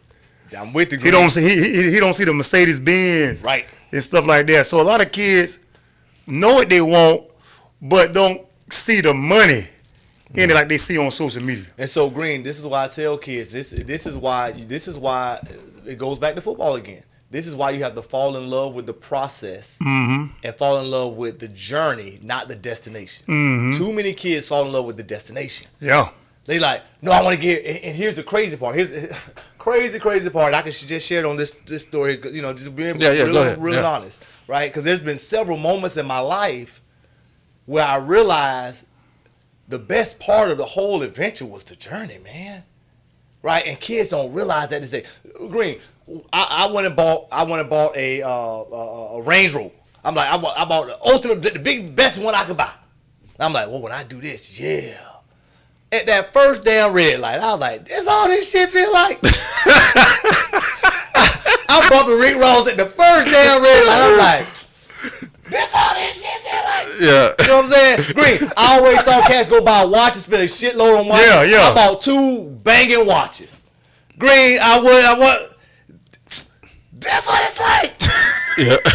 Man, it was better trying to make the money to get to the watch. You know what I'm saying? I was like, it was better. All the lessons I learned and figuring out all of that right there. So for those kids who do that, fall in love, make sure it's whatever you're doing, you love it. Yeah. You love it because if you love it, then you know the money will come. You'll find a way to make revenue off of it. But you gotta love it enough to say, dude, I ain't even gotta get paid to do this. Like the stuff I do now with construction companies, Green, I ain't even got to get paid to do that. Man, y'all paying me to do this? Y'all, man, I'm robbing the bank right now. Crazy, man. Crazy. I'm robbing the bank, right? Because I love it. I love it. So that's crazy, man. Let's talk about that. Now that you have been through things that, like you said, have been lessons. Lessons, real. Not failures, lessons. But they've been lessons that have gotten you to this point. You currently are the CEO of Leadership Surge. Yep. What is Leadership Surge? So Leadership Surge is a leadership development company for construction companies. So I didn't have a construction degree. I didn't know anything about construction. I didn't know a tool at all. But we developed a company that helps major construction companies work on people skills. And we do it through animation and telling football stories. We found a niche And it took off, man. It took off. So we work with everybody from Facebook to Google to Intel to Amazon. Anybody building big. So when they building stadiums, when they have problems on job site, they call us. Because they like, dude, if anybody know how to get these people together, it's Willis and Leadership Surge. And really, it's just understanding the stuff that all of us in this room learn of how to bring teams together, how to bring people together, how to be funny on tough topics, right? Because we make a lot of our money at Leadership Surge through diversity, equity, and inclusion in the construction industry, which is a tough industry, right? So I get called out on job sites where nooses on job sites, swastikas on job sites, and a lot of these companies, they're trying to make sure that stuff don't hit the news, and it's like, man, we got to get training. Who is the guy? And, man, we doubled down in that reel over the last 10 years to the point where we are the #1 company in the construction industry for leadership development. And if they have a problem, they like, you better call Willis, dude. And it's at a point now where we kind of played around with it, and now we're doubling down, like I told you, because the demand is just so great. It's now saying, well, how do we take all that stuff we learned, the app, the animation, how do we start rolling that out so we can have clients, even more clients, right? Where it's not just live training all the time. It's virtual, it's app-based, it's video-based, all that stuff there. Man, that's crazy, boy. I would have never got no degree in it. You just... So, man, Green, listen. They can tell me right now, Willis, go get them tools. Green, I won't know what tool they asking for. No joke. And everybody that hired me know that. They like, don't ask him to get no tool now. All he know how to do is build people. Yeah, man. And that's the main tool. Yeah, man. It's the main tool. God, that's it goes the main. to show our viewers that you can get in the industry you know nothing about. Right. Like, had you asked me, hey, dude, the way you're going to make it is through construction. What? Man, I can't build nothing. My wife laughed this day. She's like, you saw that entertainment center you built for us? Yeah, that thing leaning, really. That thing like it need a V8. It's bad. It's bad, man. She like, dude, I hope they don't let you build nothing. Because I cannot do it. Can't do it. Can't do it. But, man, that group, and I'll go to some of the rural play. I'm in North Dakota. I'm in Iowa, and a lot of times I'm the only one that look like me in the room. Right. And they come in rough, but they leave out like, boy, that's our guy right there, boy, because it's bringing people together, man. It's knowing how to do that. Right. Well, let me ask you something, because I can't remember if you said it before. Now, do you have any siblings, brothers and sisters? Yeah. So I got 3 brothers, man. 3 brothers. So I'm the oldest of 3, and so one, my middle brother, he's trying to figure it out. You know what I'm saying? I mean, he's meandering. I'm like, hey, dude, figure it out. Figure it out. My brother under him owns a trucking company in Atlanta, so he's doing well with a trucking company. And then my baby brother is out in Oregon, man. So he coaches. He's been on that circuit, that's a tough circuit, man. He's been at Division III college, junior college, so he bouncing around, but he's doing his thing. Dang, man, doing his thing, man. Coaching that's stuff big, like that, man. so he's doing a good job. Boy, now your mom and dad still living. Yep. Mom and dad still living, man. Man, I wonder, like how your mom and dad feel, because 3 successful. Sons. You got no sisters? No sisters. So my daughters, they eat them up, man. They eat my daughters up, man. They love it. That's crazy, man. So, Alice, how you think your mom and dad feel about you, man? I'm gonna tell you. My dad calls me all the time now, man. He's like, and my mom is like, son, because as a kid growing up, and I know we got to hurry up, but as a kid growing up, man, at 8 years old, I remember, Green, for Father's Day and Mother's Day, at 8, I didn't have money. I mean, it was just where we lived, and so I would take the Sunday paper, and I would always cut out cards out of the luxury section, and I would make a card for them, and I would put those pictures of those cards in there and say, one day I'm gonna buy this for you. Right? That was my gift to them. So from 8 years old, I was always that dreamer. Yeah. And my dad, like, son, you did it. You did. So now, Green, my dad be blown away like, what Al? So, I mean, I sent my parents to New Zealand and Australia, man, for like 20 days. And they like, what you mean? What Al? I'm like, what you mean? It's on me. Go. Well, okay, Al, these first class tickets too much, so we gonna send it go. Hell no, y'all ain't. You're sitting in front. So it's at a point now, Green, they can't, I actually had to have a walk with my mom that last time she was in Chicago to say, hey, listen, I'm being respectful to you, but I need you to understand your money ain't my money. And you can't tell me how to spend my money. And I know you may feel uncomfortable some places I send you, but I'm okay. You okay. It's on me. You going to be fine. You know what I'm saying? Because they had never lived that kind of lifestyle before where, whatever they need or want. You know what I'm saying? It's like, what you need? This. All right, I'll send it tomorrow. What? You gonna send tomorrow out? Yeah, I'm gonna send it tomorrow. Well, we want to go to Japan. Okay, when y'all want to go? We want to go. Well, we gonna wait for our friends. Hey, y'all better wait on them motherfuckers. They ain't got son like me. y'all better be waiting a long goddamn time. Shit, y'all tell me y'all go tomorrow. Y'all go tomorrow. They're like, well, no, son, we gotta wait for. We want to go with our friends. All right, that's on y'all, man. But you know, so green. They're extremely proud. You know, very happy. Still at a stage where accepting that. You know what I'm saying? Because it's just hard to accept. Difficult, yeah. You know, success, and I battled through that for a while. You know what I'm saying? My wife still battles through it a little bit. She's getting much better, but you know, to be able to go and say, you know what, I'm gonna do this, I'm gonna do that. You know what I'm saying? And so they're proud, but they still kind of tough. Yeah.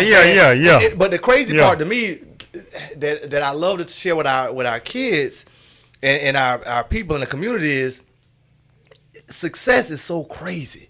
It's so crazy, and life is so crazy because they're going to talk about you if you can't wear or you can't buy Jordans. They're going to be like, look at old broke ass. He ain't got shit. You know what I'm saying? If you don't have it. But then when you have it, we be so embarrassed. We don't want nobody, well, they going to talk about me, so I ain't going to drive the Bentley. I ain't going to drive this. I ain't going to drive, because boy, I pull up in that. They going to be, bro, you going to catch it both ways, man. So, dude, you just got to accept it. You going to catch it. Whether you have it or you don't, you going to catch it. So you got to be comfortable in yourself saying, this is what I want. This is what I like. So I don't care. I don't care. And so, therefore, let's do it. You know, and so sometimes my mom and dad turn down gifts that I'll get to them. You know what I'm saying? And I got to be comfortable with that. You know, I'm learning to accept that that's just where they are. You know what I'm saying? That's just where they are, and they don't understand my lifestyle, right? But my lifestyle doesn't have to necessarily be what they do because there of you that. go. Alex, it was at some point, man, my last visit to you in Chicago, I saw something different in you. You know, I seen tattoos. I seen your mentality kind of change towards certain things. It was a drastic shift. Not that it was a bad shift, but it was a shift. You know, you do things when we talk about mindset. You are big on mental. You're big on your health. You take excursions. I want to say excursions. You have been through different experiences where you spent 30 days focusing, meditating. How important is that part? And is that related to the shift that you have been through? Real. That now that I look back, that's the most important part. That's the most important part. Because you have to mentally be prepared to handle success. That's the piece that people don't tell you. The pressure of success, the pressure not to get there, but to stay there. That anybody, you can get there, man. You know, you can hit a scratch off and get there, right? But to stay there, you know what I'm saying? The pressure and be able to take yourself through breathing activities, mental activities, be the same guy with your kids you are with a couple million in the bank, or knowing we ain't got no money, I got to figure out how the hell we finna pay this mortgage next month. But you the same guy, they like, oh, he our dude, where you don't lose them in the process. And so that shift real came into a lot of that because of that, right? So oh, man, real. So a lot of the stuff I'm into now, man, I can't even share with a lot of people. You know what I'm saying? Because they like, what? Like yoga, like real. I go out east, man, because even the traditional religious practice of out east, man, if you look at a lot of the Eastern practices, man, they got great practices, man, that we don't talk about because we've westernized the gospel. And I hate to say it like that.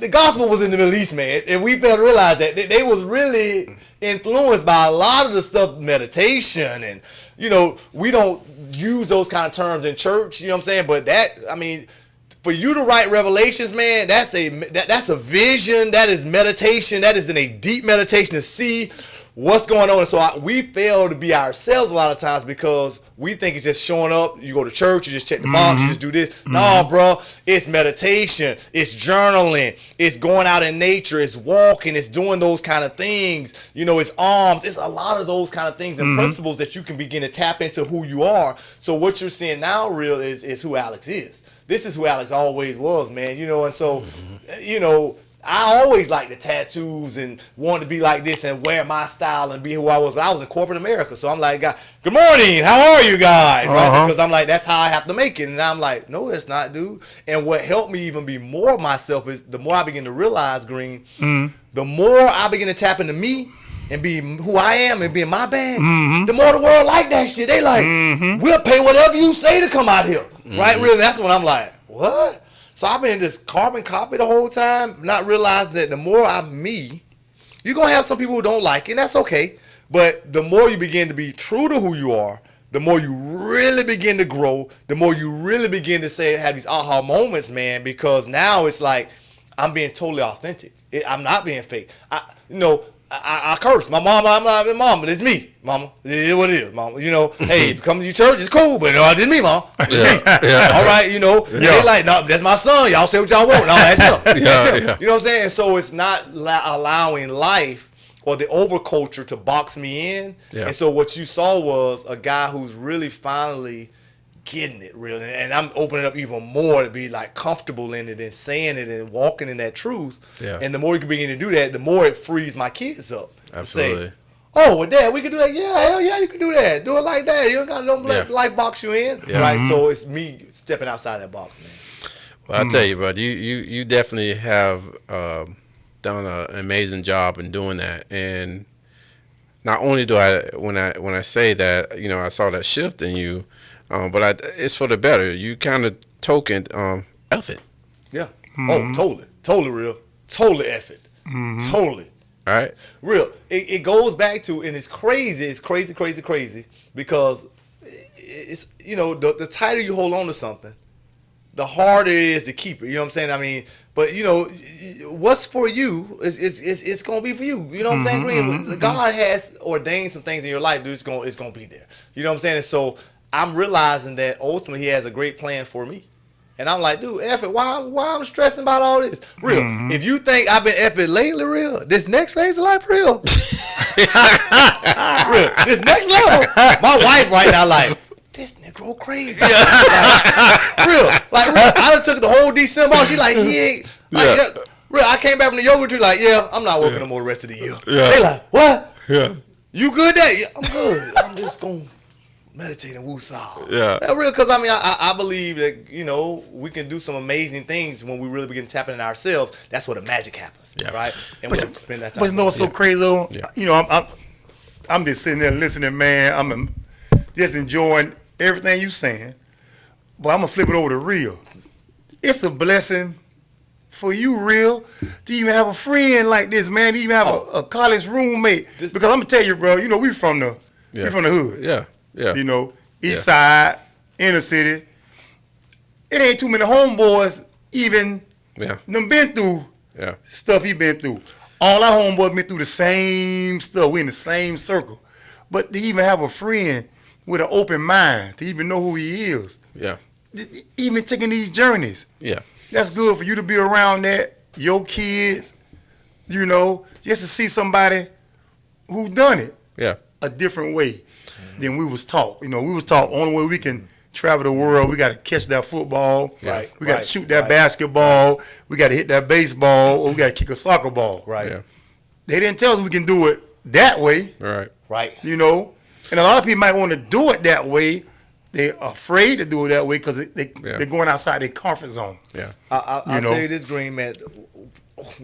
And so, you know, as we talk about meditation and where you want to go, what do you want to do, and so, man, we as a family we've done very well, right? Very well, to a point where it's like, you know, at one point in time I was thinking, well, man, do I just chill? Do we just kind of just cozy? What do we do here? And man, I still remember to this day. This happened probably 3 months ago. My daughter came home, my middle school daughter. And I had been going up there to school a little bit because I got some time, and the young black kids, you know what I'm saying? It was funny as shit, real, because the principal, you know, cool guy, you know, straight-laced white guy, you know, Mr. Scott, he saw me, and so one of the kids who, you know, he stay in trouble sometimes because he from the hood, but good kid, man. And I saw him, and I'm like, his name Ty, like, Ty, what it is? You know, dapped him up and pounded him up. He like, man, your dad knew my name, man. Your dad knew my name. And then the principal saw me right there beside Ty, I was like, Mr. Alex, what's up? I said, how you doing, sir? Put it there. He saw I dapped him up and gave the principal just a good chance. Yes, sir. No, you don't go get there. You gonna steal his thunder, right? So the young black men that I had just been talking to, real, they had an assignment in class, and they surprised my daughter. My daughter was like, "What?" So you had to write down 10 people who you know who are super successful. Real. They had Michael Jordan. They had LeBron James. They said Alexis dad on their list, and they said it out loud. My daughter was like, she was like, Dad, they really like hanging out with you, like, you know. And so it showed me, hey, dude, don't take your foot off the gas. Let's go billionaire status. Boy. Let's go billionaire status. Yeah. Come into your forces and ones with your hat and your tattoos, and talk about business and shake them up, dap them up. Be like this right here. What you got going on? Talk about other ideas. And so that helped me say, dude, let's pump the gas and take it through the roof. Man, Reed got you a real man. This a real friend here, real. Oh man, I go on about that, man. You know that's a total different podcast. Because he's successful. I don't know what's in his pocket, right? But I know he got something in his pocket, right?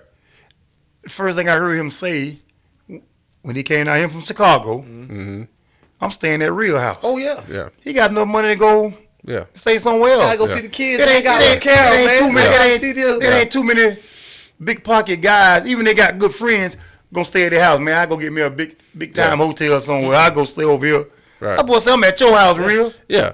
And he working all day, 24/7. Yeah, man. 365. That's big, man. That's big. But here's the thing, and I want to kind of go back. You know, we've got to a point where Alex is right now, and it's the iceberg. Because he's not done. No, I already know that. We finna really get in our bag. Yeah. We really starting to understand how to do it. I already know that. So the thing is, I can recall, Willis, us being in Arizona at J. Rutt House.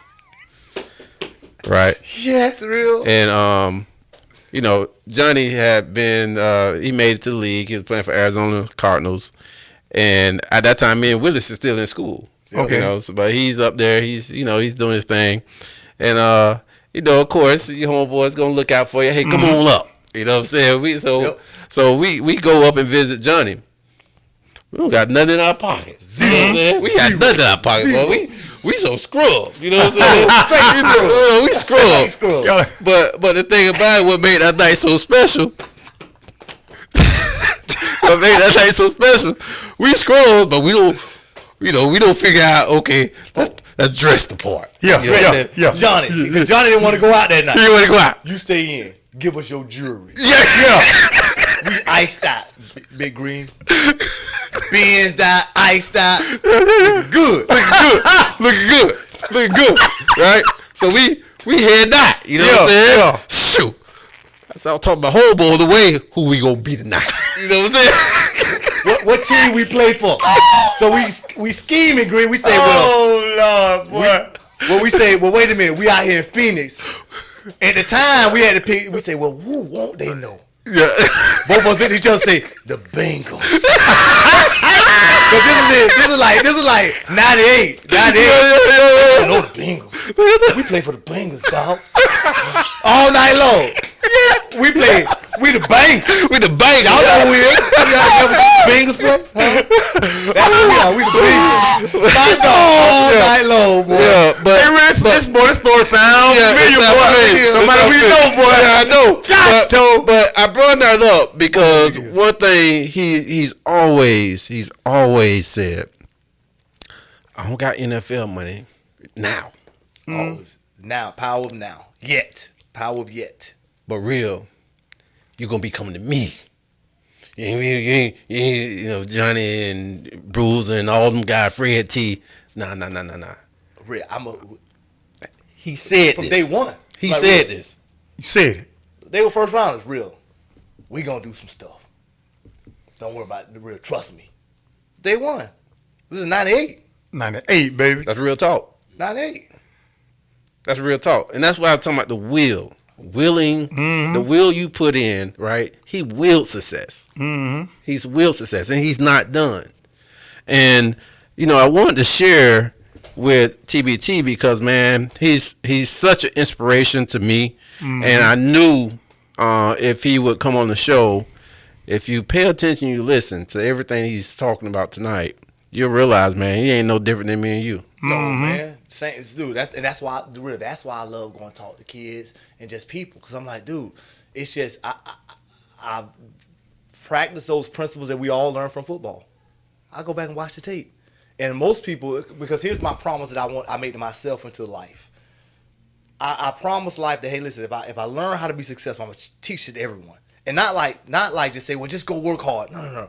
Like, we didn't really get into all of it tonight, really. Right. Because my wife would tell you, I'm super analytical, Green.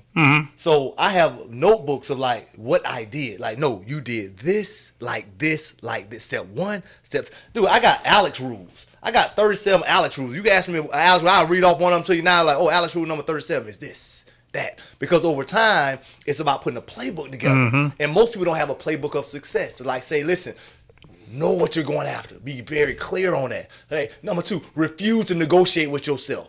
Because all of us are horrible negotiators with ourselves. We let ourselves off the hook because we the only one who make the rule and you holding yourself accountable. Yeah. You know what I'm saying? Well, I'm gonna get up every morning for the next 30 days and work out. Shit, one day you tired, you the boss, so you're gonna say, well, you all right. Right? No, you gotta refuse to negotiate with yourself from day one. So all these rules I've kind of put in place through learning has been so that we could package it up and say, man, hey, you want to do it? Here you go. Here go the book right here. Now, all of these may not work for you the same way they work for me, but it's going to put you on the right path. It's going to put you a lot better than you would be without by yourself. You know what I'm saying? Stuff like that. So that's awesome, man. But it's big, boy.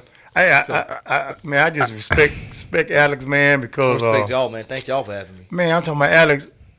Real told me months ago. I'm talking about months and months ago about you, and he told me, he said, Green. I told Alex he can stay where he at with the shooting the link. Alex said, nah, man, I'm coming down. Oh, man, got you. Alex, boy, you done flew down from Chicago to be hanging out with us like this. Y'all good, man. Listen, y'all got something going on, man. But see, this is the other part of it, Green. We just sometimes need people to breathe life into our dreams.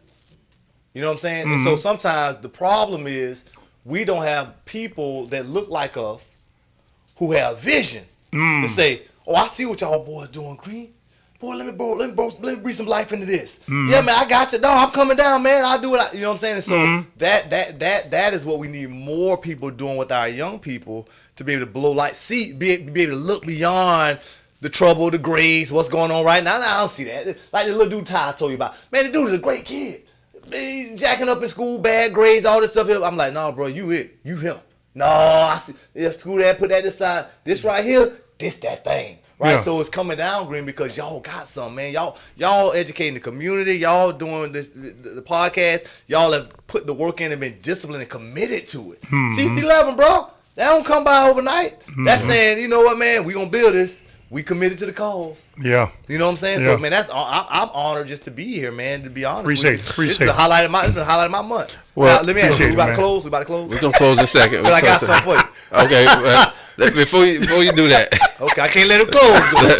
I got something for you, too. Okay, all right. Cool. But just what advice would you give other entrepreneurs, all right, who might be facing challenges or setbacks in their ventures? Man, okay, good call. A couple things I'll give them. Number one, this is something most times they don't tell you. You have to know how to get money by whatever means necessary. Now, don't rob a bank, but you have to. Most people. So the same creativity you see in puppetry, the same creativity you see in that, I use that in getting money. Real, can't nobody out. My wife will tell you, they like, that nigga will find $50,000 on the couch. Real, real. You tell me I need $50,000 tomorrow? All right, cool. Let me brainstorm, let me meditate a little bit, we'll find that. Like, you have to, number one, have a relationship with money that money is nothing to you. And most people don't. Most people value money more than they value air. I'm like, bro, you breathe air.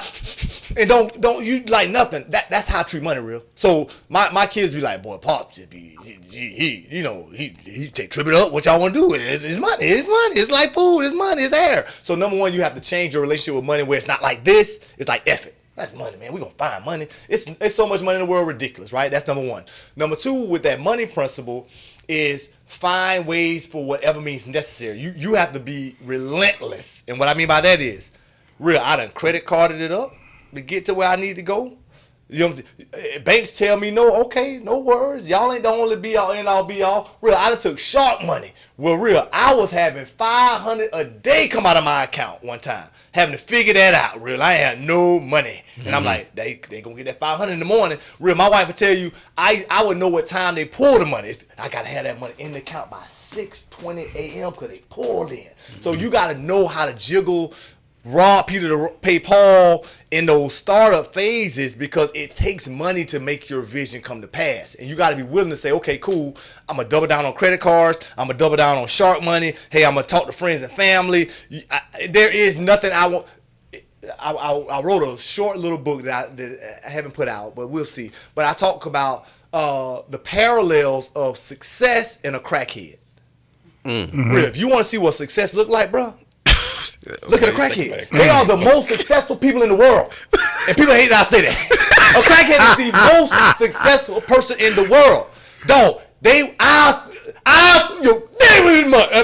don't care. Yeah. I need this crack, man. Yeah. Whatever. Wait, go clean up this. Hey, man, I'll sell you this right here. Wait, you see what it is? You want to do it? Yeah. They'll step all night. I won't bathe. I won't eat. So for my entrepreneurs, you got to take those kind of principles. I step all night for this. I won't eat, man. Man, I'll sell real. Okay, truth be told, real. Truth be told has never been out. Truth be told, Mama, I'm sorry. If she hear this, she gonna be so mad if she watch. She gonna hear it too, bro. She gonna be mad. Real. In the toughest time of my life for business, real, I sold my SEC championship rings. That got to go. Because I'm going to business. I don't care about that shit. See ya. So all of them real. Y'all can have them. People like, you giving up that? Man, that's who I was, man. Bro, do you see where I'm going, man? Yeah. So toughest time of my life, man, when house of foreclosure, I'm like, forget that, dude, sell that shit, man. Come on, I'm funding this business stuff where I'm going. You know what I'm saying? So having that kind of principles where you're not married to that stuff, you know what I'm saying? Because you're married to this dream where you're going and you doubling down and you see it from all these mentors over and over and over again. When you hear the Bill Gates story, you hear the Walt Disney story. Man, these guys doubling down, man. You hear what's my guy who just bought Twitter? Elon Musk. Dude, Musk made $1 gazillion from PayPal, doubled down and went broke on his next venture. Wow. You know what I'm saying? But he had made like 100-something million, but he put it out. Go, I'm all in on this, and lost. Came back. So guys, you got to be willing to double down on yourself, right? So know the vision you want to go after. Change your relationship with money, right? Be relentless to get money, right? Here's one they don't tell us, number 4. Sometimes you got to hold your vision and your dream to yourself when I tell people. I tell my wife sometimes, I don't even tell you, dude, some of the stuff I'm telling you that I'm working on. Because I'm only holding on by a thread. But the Bible tells me if I have faith the size of a mustard seed, dude, I'm good. But if I tell your ass, you gonna cut me off. Cause like that's the dumbest thing I've ever heard in my life. And I'm barely holding on to this vision myself sometimes. Yeah. Real of what I think I could potentially do. So if I go out and tell somebody that too early, before I got my grounding up under me, they gonna cut me out and I'm gonna quit. Right? So holding that to yourself sometimes is what you got to be able to do and do it really, really, really well. You know what I'm saying? And then the last one I'll throw with you really is focusing on what I call the 4 B's. The 4 B's.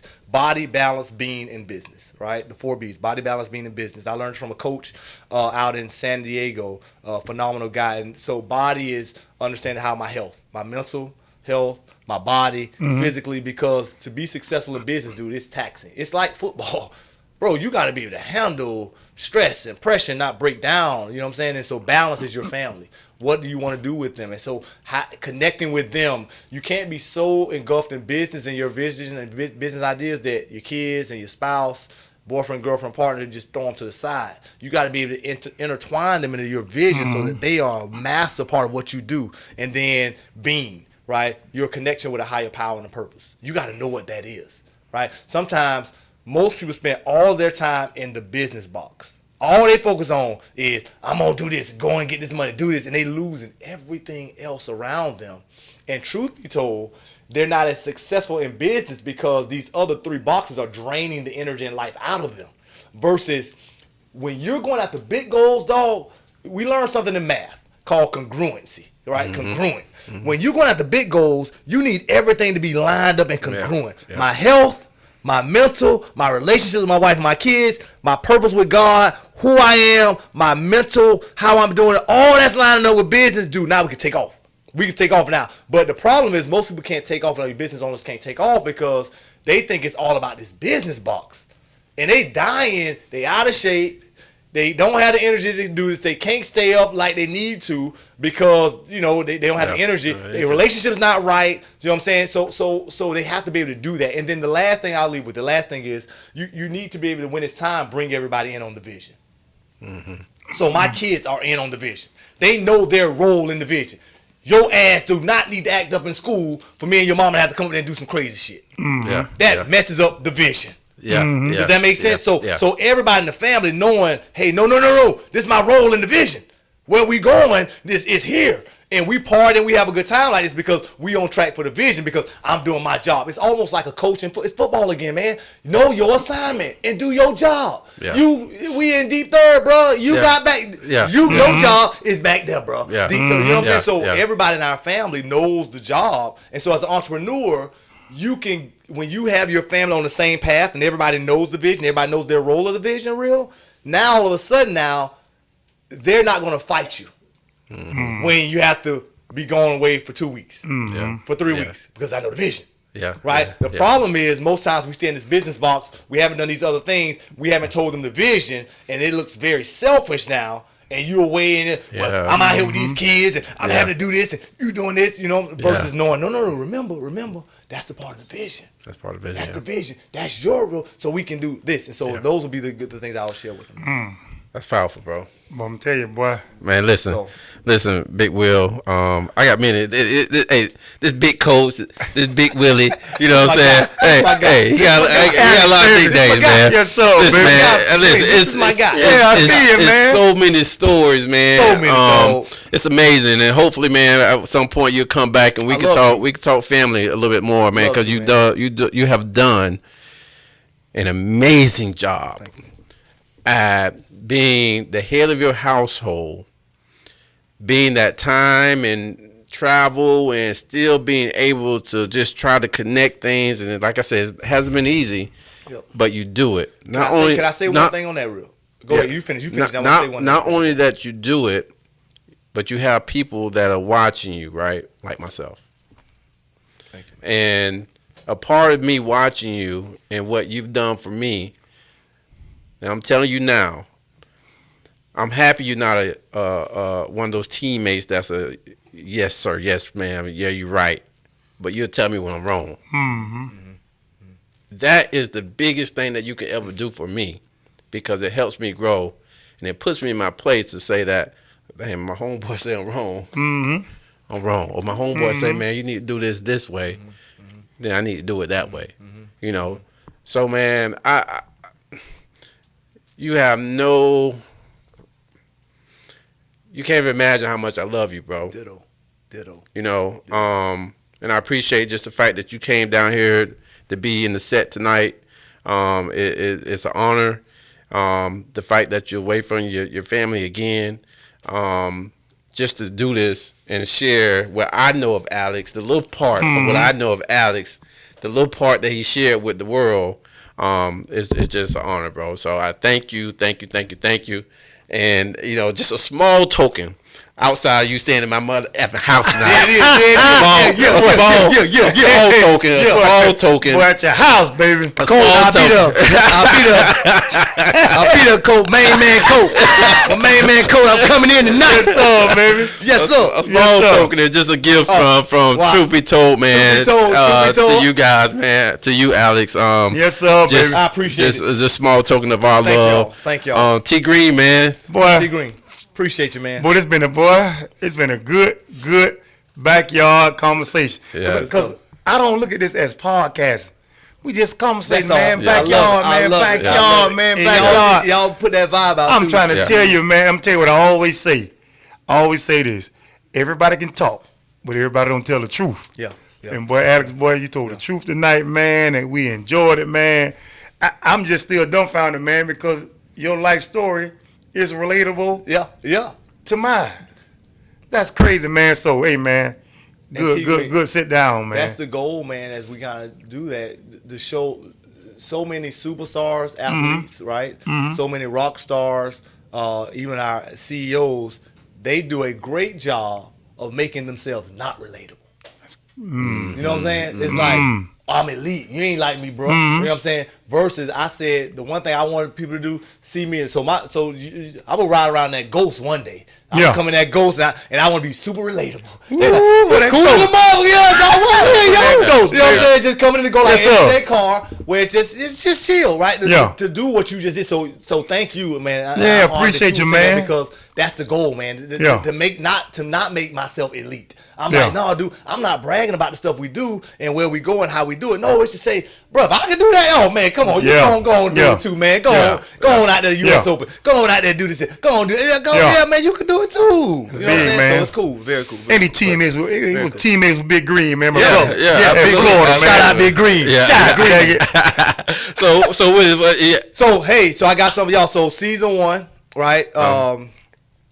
Truth be told, first episode, right? Season 11. Season 11. I'm sorry, Yeah. season 11. Episode 1 of episode season 11. Yeah, right? yep. And so I just came down because it's been on my heart over and over again, right? For you guys. And so I just want you guys to know tonight that Leadership Surge will be donating $5,000 to you guys. Truth be told, we cut a check out. So to y'all, $5,000 from Leadership Surge. Okay. Talking about giving gifts when you come and surprising people, showing the love right there. So I'll write that check tonight on y'all. Oh my God, Man, boy, I need to write it out too because we would have a little bigger check out here for you. So I got my little checkbook right here. Lord, boy. So we'll go out here. So Boy, this big him, boy. y'all doing well. I know y'all doing great things, and y'all gonna do amazing things with it. And that's just a starter. Boy, this big Like I here, said, that's boy. breathing life green into you. Just a little breath, right, for you to go and take it to the next level. Man, hey, real, boy. Boy, real. Boy, I feel like singing my song, real. Hey, real. Boy, it feels so good. Loving somebody when somebody loves you back. Yes, sir. Boy, God, dog it, boy. Thank you, Yeah, boy. my pleasure. God, dog. That's big up, boy. Boy, listen.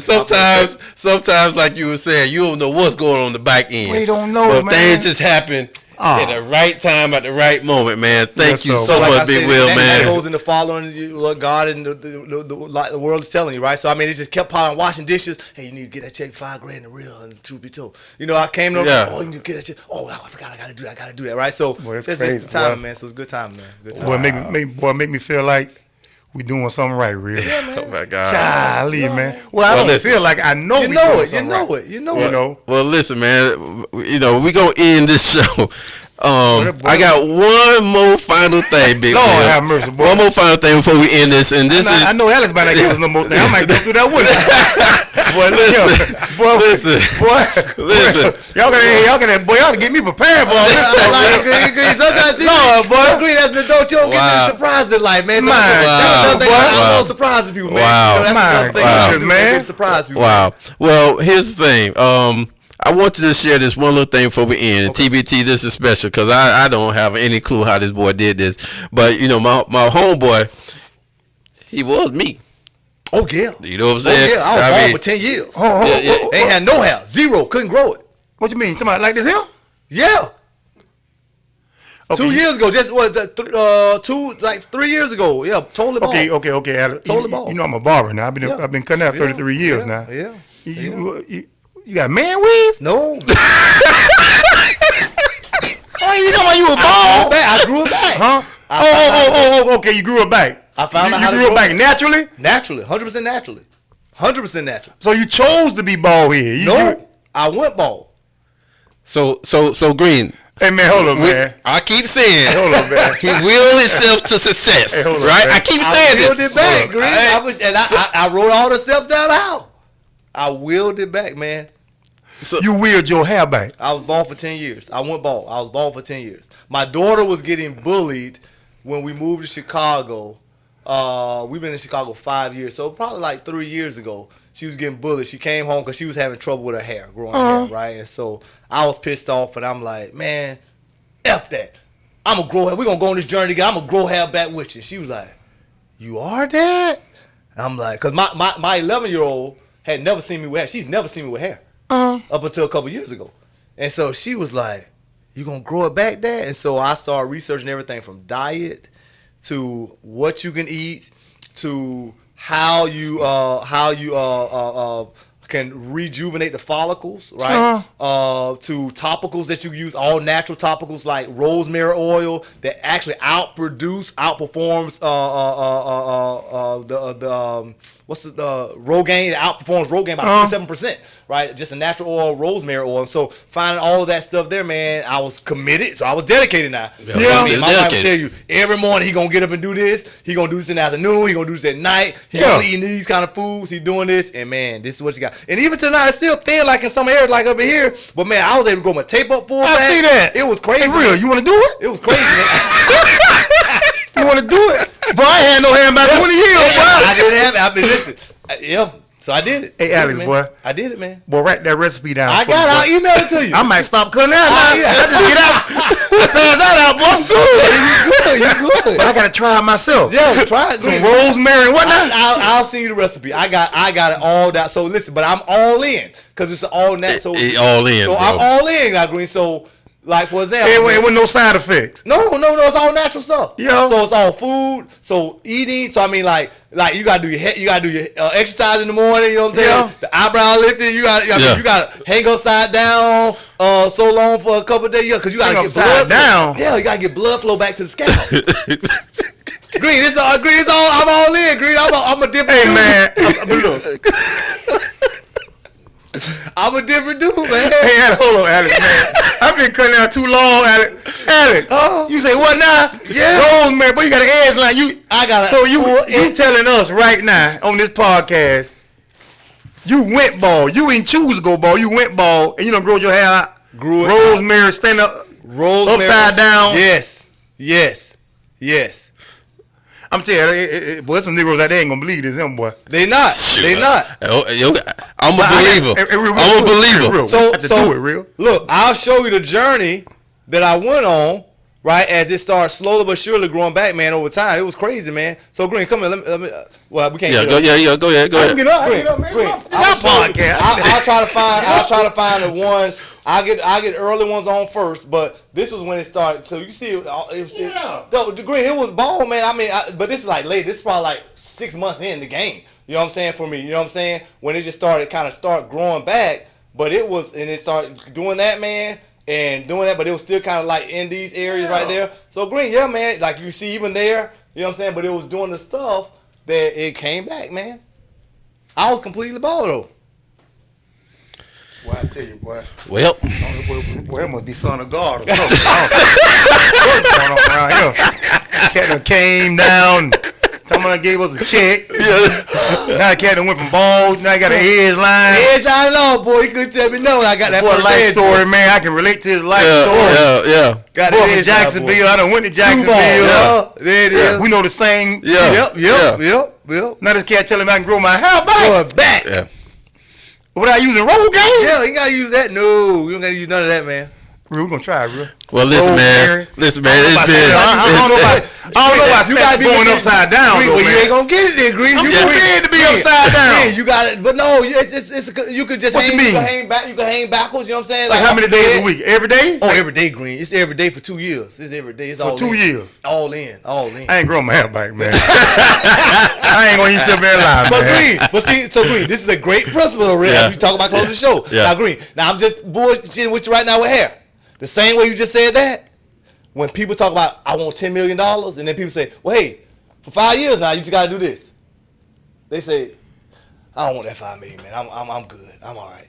All right. Same color. It's the same. You right. Now, I'm not saying you have to do it with hair, Yeah, but you I'm right. saying it's a great principle for our audience to think about that the commitment to success is so great Yeah. that sometimes the commitment and the what to do outweighs what we really say we want. We really don't want it. Yeah. Does that make sense? Yeah. And you know, you say it's easy to be bold, stay bold. But I'm just trying to show with that. Because if I do grow my hair grow out good around the side, but just the top. Mom degree, you saw me. I seen it. It grew in. But that boy dedicated right there, boy. Hey man.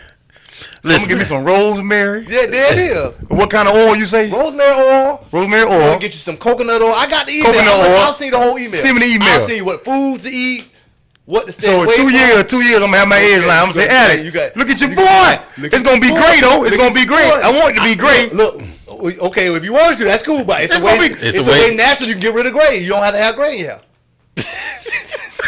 It's natural. Hey man, we gotta close this out, man. We keep going. Look, Soon and very soon, we are going to see the king. Red onions. Chop red onion up. Saute it in coconut oil. Drain it in a cheesecloth. The oil from that. Once a month, massage your hair in there. It reverses grays. Because it's kind of like peroxide and it does that gray. So what turns gray hair gray? I'm a nerd. I love this shit. I like Yeah. This is how I got all my goals. I'm like, oh, he got the goal. Yeah, He got all his books. Yeah. They coming, right? So it, at the root of it, what happens is it's something called DHT. That's like a chemical that shoots up that turns hair gray. Well, the onion oil actually reverses it so that you can keep more black than grays. I done been to barber school. I done did cosmetology school. Well, you gotta understand. Well, Drew, you gotta understand. Look, I'm a weirdo, right? So I'm a weirdo who pushes that envelope because here's the deal. I believe that the body is natural. You can do all kind of crazy things. Let me give you a perfect example. So I from football, I had osteoarthritis in the hip, right? Couldn't really run, couldn't do a lot of stuff. So all the doctors telling me, hey, dude, you gotta get a hip replacement. I'm like, screw you, doc. I'm gonna research. I'm gonna find out. So, Green, I done went and got stem cells. I got combo. I got stem cell injection in the hip. Man, I'm running now. I'm training. I'm running 400s out there. My doctor like, everybody like, bro, you doing what? I'm like, bro, I'm running 400s. I'm training to run U.S. track senior master division, the 400. I want to be 80 years old, the fastest man in the 400. Right now? Right now, yeah. You training that? Yeah. I hurt my ankle, so I got him on Paul for real. My wife tell you, man, I'm training my hamstring, squats. Man, I'm deep in it. I'm ace skipping on track. I got me. The lady told me real. I went to the track store. The lady said, "Sir, you are the oldest man I ever sold spikes to." I need them. Real. I bought them lime green dragonflies. Boy, I'm gonna hit that curve. Green. My little daughter training me to keep the family involved. Oh my God. She run track. She my trainer. Hey, Green, we gotta close out. Green, we gotta close out, man. All right. Green. Oh my God. Man, all natural, man. You can do it. Well, listen, man, Alex, man, it's been a pleasure having you. Green, we gotta close out, Green. All right, man. Ed, do something to me, real. Ed, do something to me now, real. That boy walk with Moses. I know, man. You hear me, boy? We having church over here. Well, listen, man, Alex, man, thank you so much, man, for coming in. The truth be told, man, you have been a delight, man. You was dropped off. You was dropped off not only knowledge, but boy, my boy done dropped off a check. You know what I'm saying? Yes, sir. Hey, Alex, matter of fact, we gonna have you on season 11, episode 2. Yes, sir. Episode 2. Yeah. Then I can tell you how my process going on. I some rosemary oil, red onion, boy. But listen, man, thank you, guys. My kid gonna be stinking as hell with the red onion. You gotta be committed to the man. My wife gonna say, it's gonna be steak, Green. It's gonna be steak. It's gonna be steak, Green. But you got Green. I'm committed to the process, Green. Okay. I'm committed. Green, no die. I see it, man. Why you jump like? I'm like, the onion oil, baby, the onion oil. She's like, this nigga here is committed. Yes, sir. Gotta be committed, man. Walk around state there, get over there, be all right. Well, man, listen, man. Just like my homeboys committed to that, I need you guys to be committed to TBT. Subscribe. Subscribe to TBT. Hey, man, listen, man. Thank you so much, Alex, for coming down, man. Spend some time with us, man.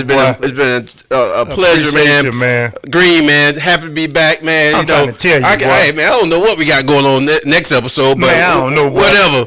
You know, 2024 good to me right now. Oh man, started out good, boy. Hey, I was like, I'm gonna have some hair this year, boy. Listen.